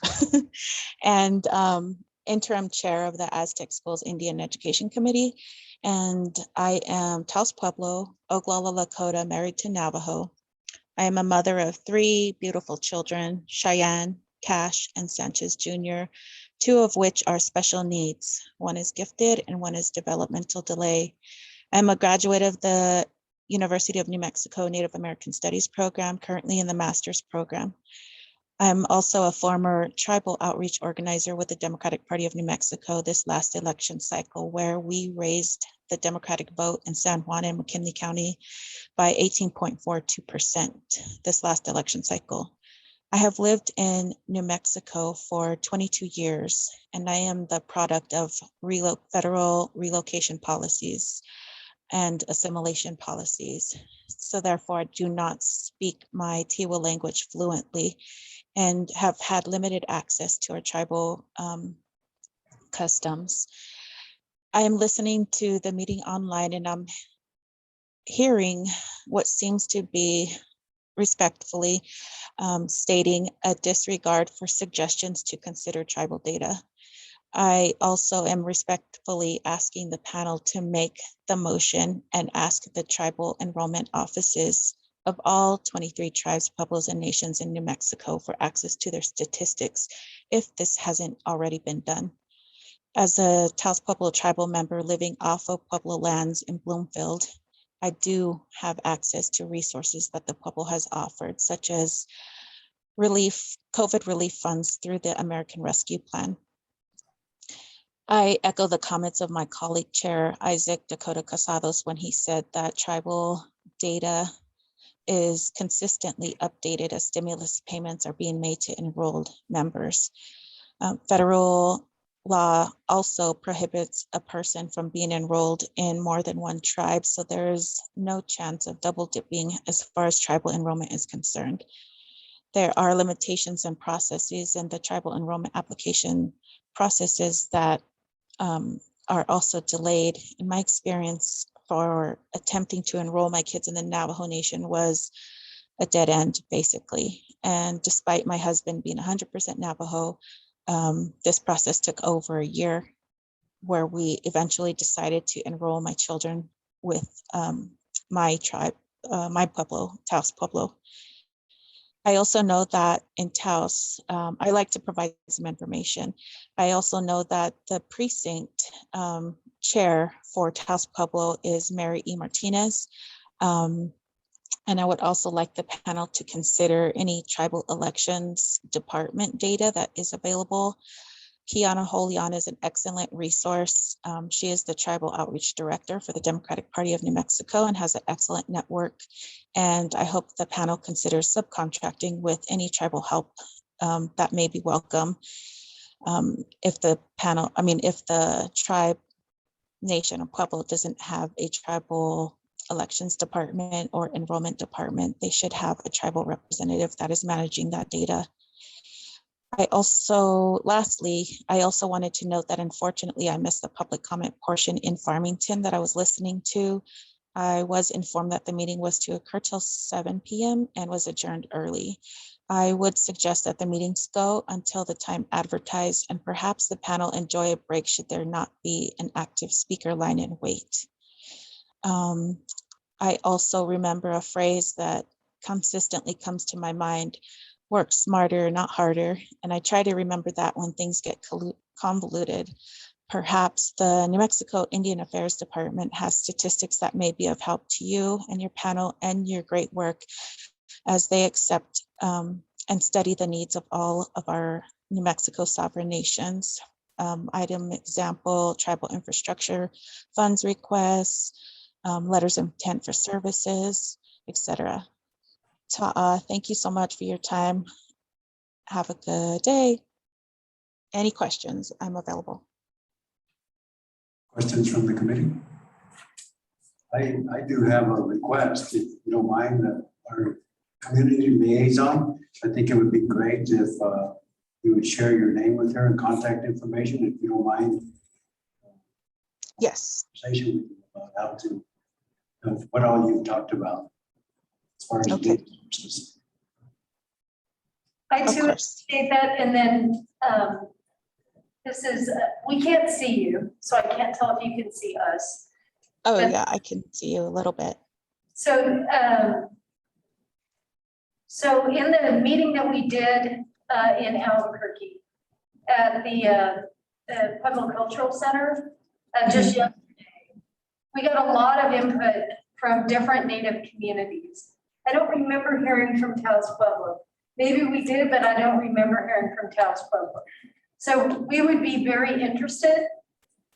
There's a place on the website, NewMexicoRedistricting.org, for commentary, which would be, it's important to us, right? To hear about the issues that you're talking about. I mean, if there are other sources for data, we would like to hear those about Taos Pueblo. But also want to understand Taos Pueblo's involvement with the Native American coalition that's been put together to advise us about boundaries. And so I'm just asking that, you know, we need information that we have to receive from the people who will be affected by it. And so if you as an enrolled member of that Pueblo could reach out to your leadership, please, to tell us their position, because we didn't hear from them directly, I would really appreciate that. Yes, I'd be happy to do that. And I'm also hearing like some other conversations that you as the panel have limited access to the information. And I'm really disappointed in that, especially since we're all working towards, you know, equity. I'm a huge parent advocate, and it filters all the way down to receiving services for my children, even services that are free via Zoom, you know, and also as a researcher in my program, I have studied and used like the community, I think it's called the American Community Surveys that the US Census uses, and compare that to tribal enrollment data that I have access or have requested access to through Leah Keybone at our tribal enrollment offices, and had no problems receiving that information. And I understand that there may be problems with your panel accessing that because of your non-native status, and that is exactly why we need Native people on these panels and working cooperatively and expeditiously to get this work done. I'd be happy to help you in any way possible. Thank you very much. Ms. Pisachi, my phone number, so you don't have to give yours online, is 505-234-0694. That's 505-234-0694. And you can also reach me via email at Lily, Lilly, at communityconnectsconsulting.com. And we'll be following up with you just to make sure that we connect those dots. So thank you so much. You're welcome. And I have also submitted what I just stated on the written testimony on the website as well. Beautiful. Thank you so much. And that's a good reminder to everybody. If you're here and you're listening online, or you're in the room and you're listening and you're not quite ready to make comments, you still have a window of opportunity to do that. And site is NN as in New Mexico, redistricting.org. And if you go to, there's a public input portal, you can submit maps, written comments, you can submit written comments with your maps. There's no wrong way. And is there anybody else on Zoom who would like to participate? Play right now? No, no other hands? All right, anybody else in the room who has decided to weigh in? All right, I think that concludes the folks who'd like to comment. Justice Travis. Thank you very much. Anything else from the committee? All right, we are adjourned. Thank you.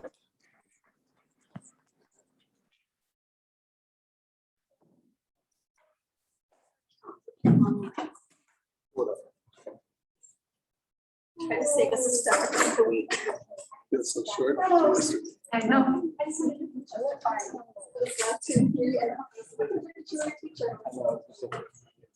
Thank you for being an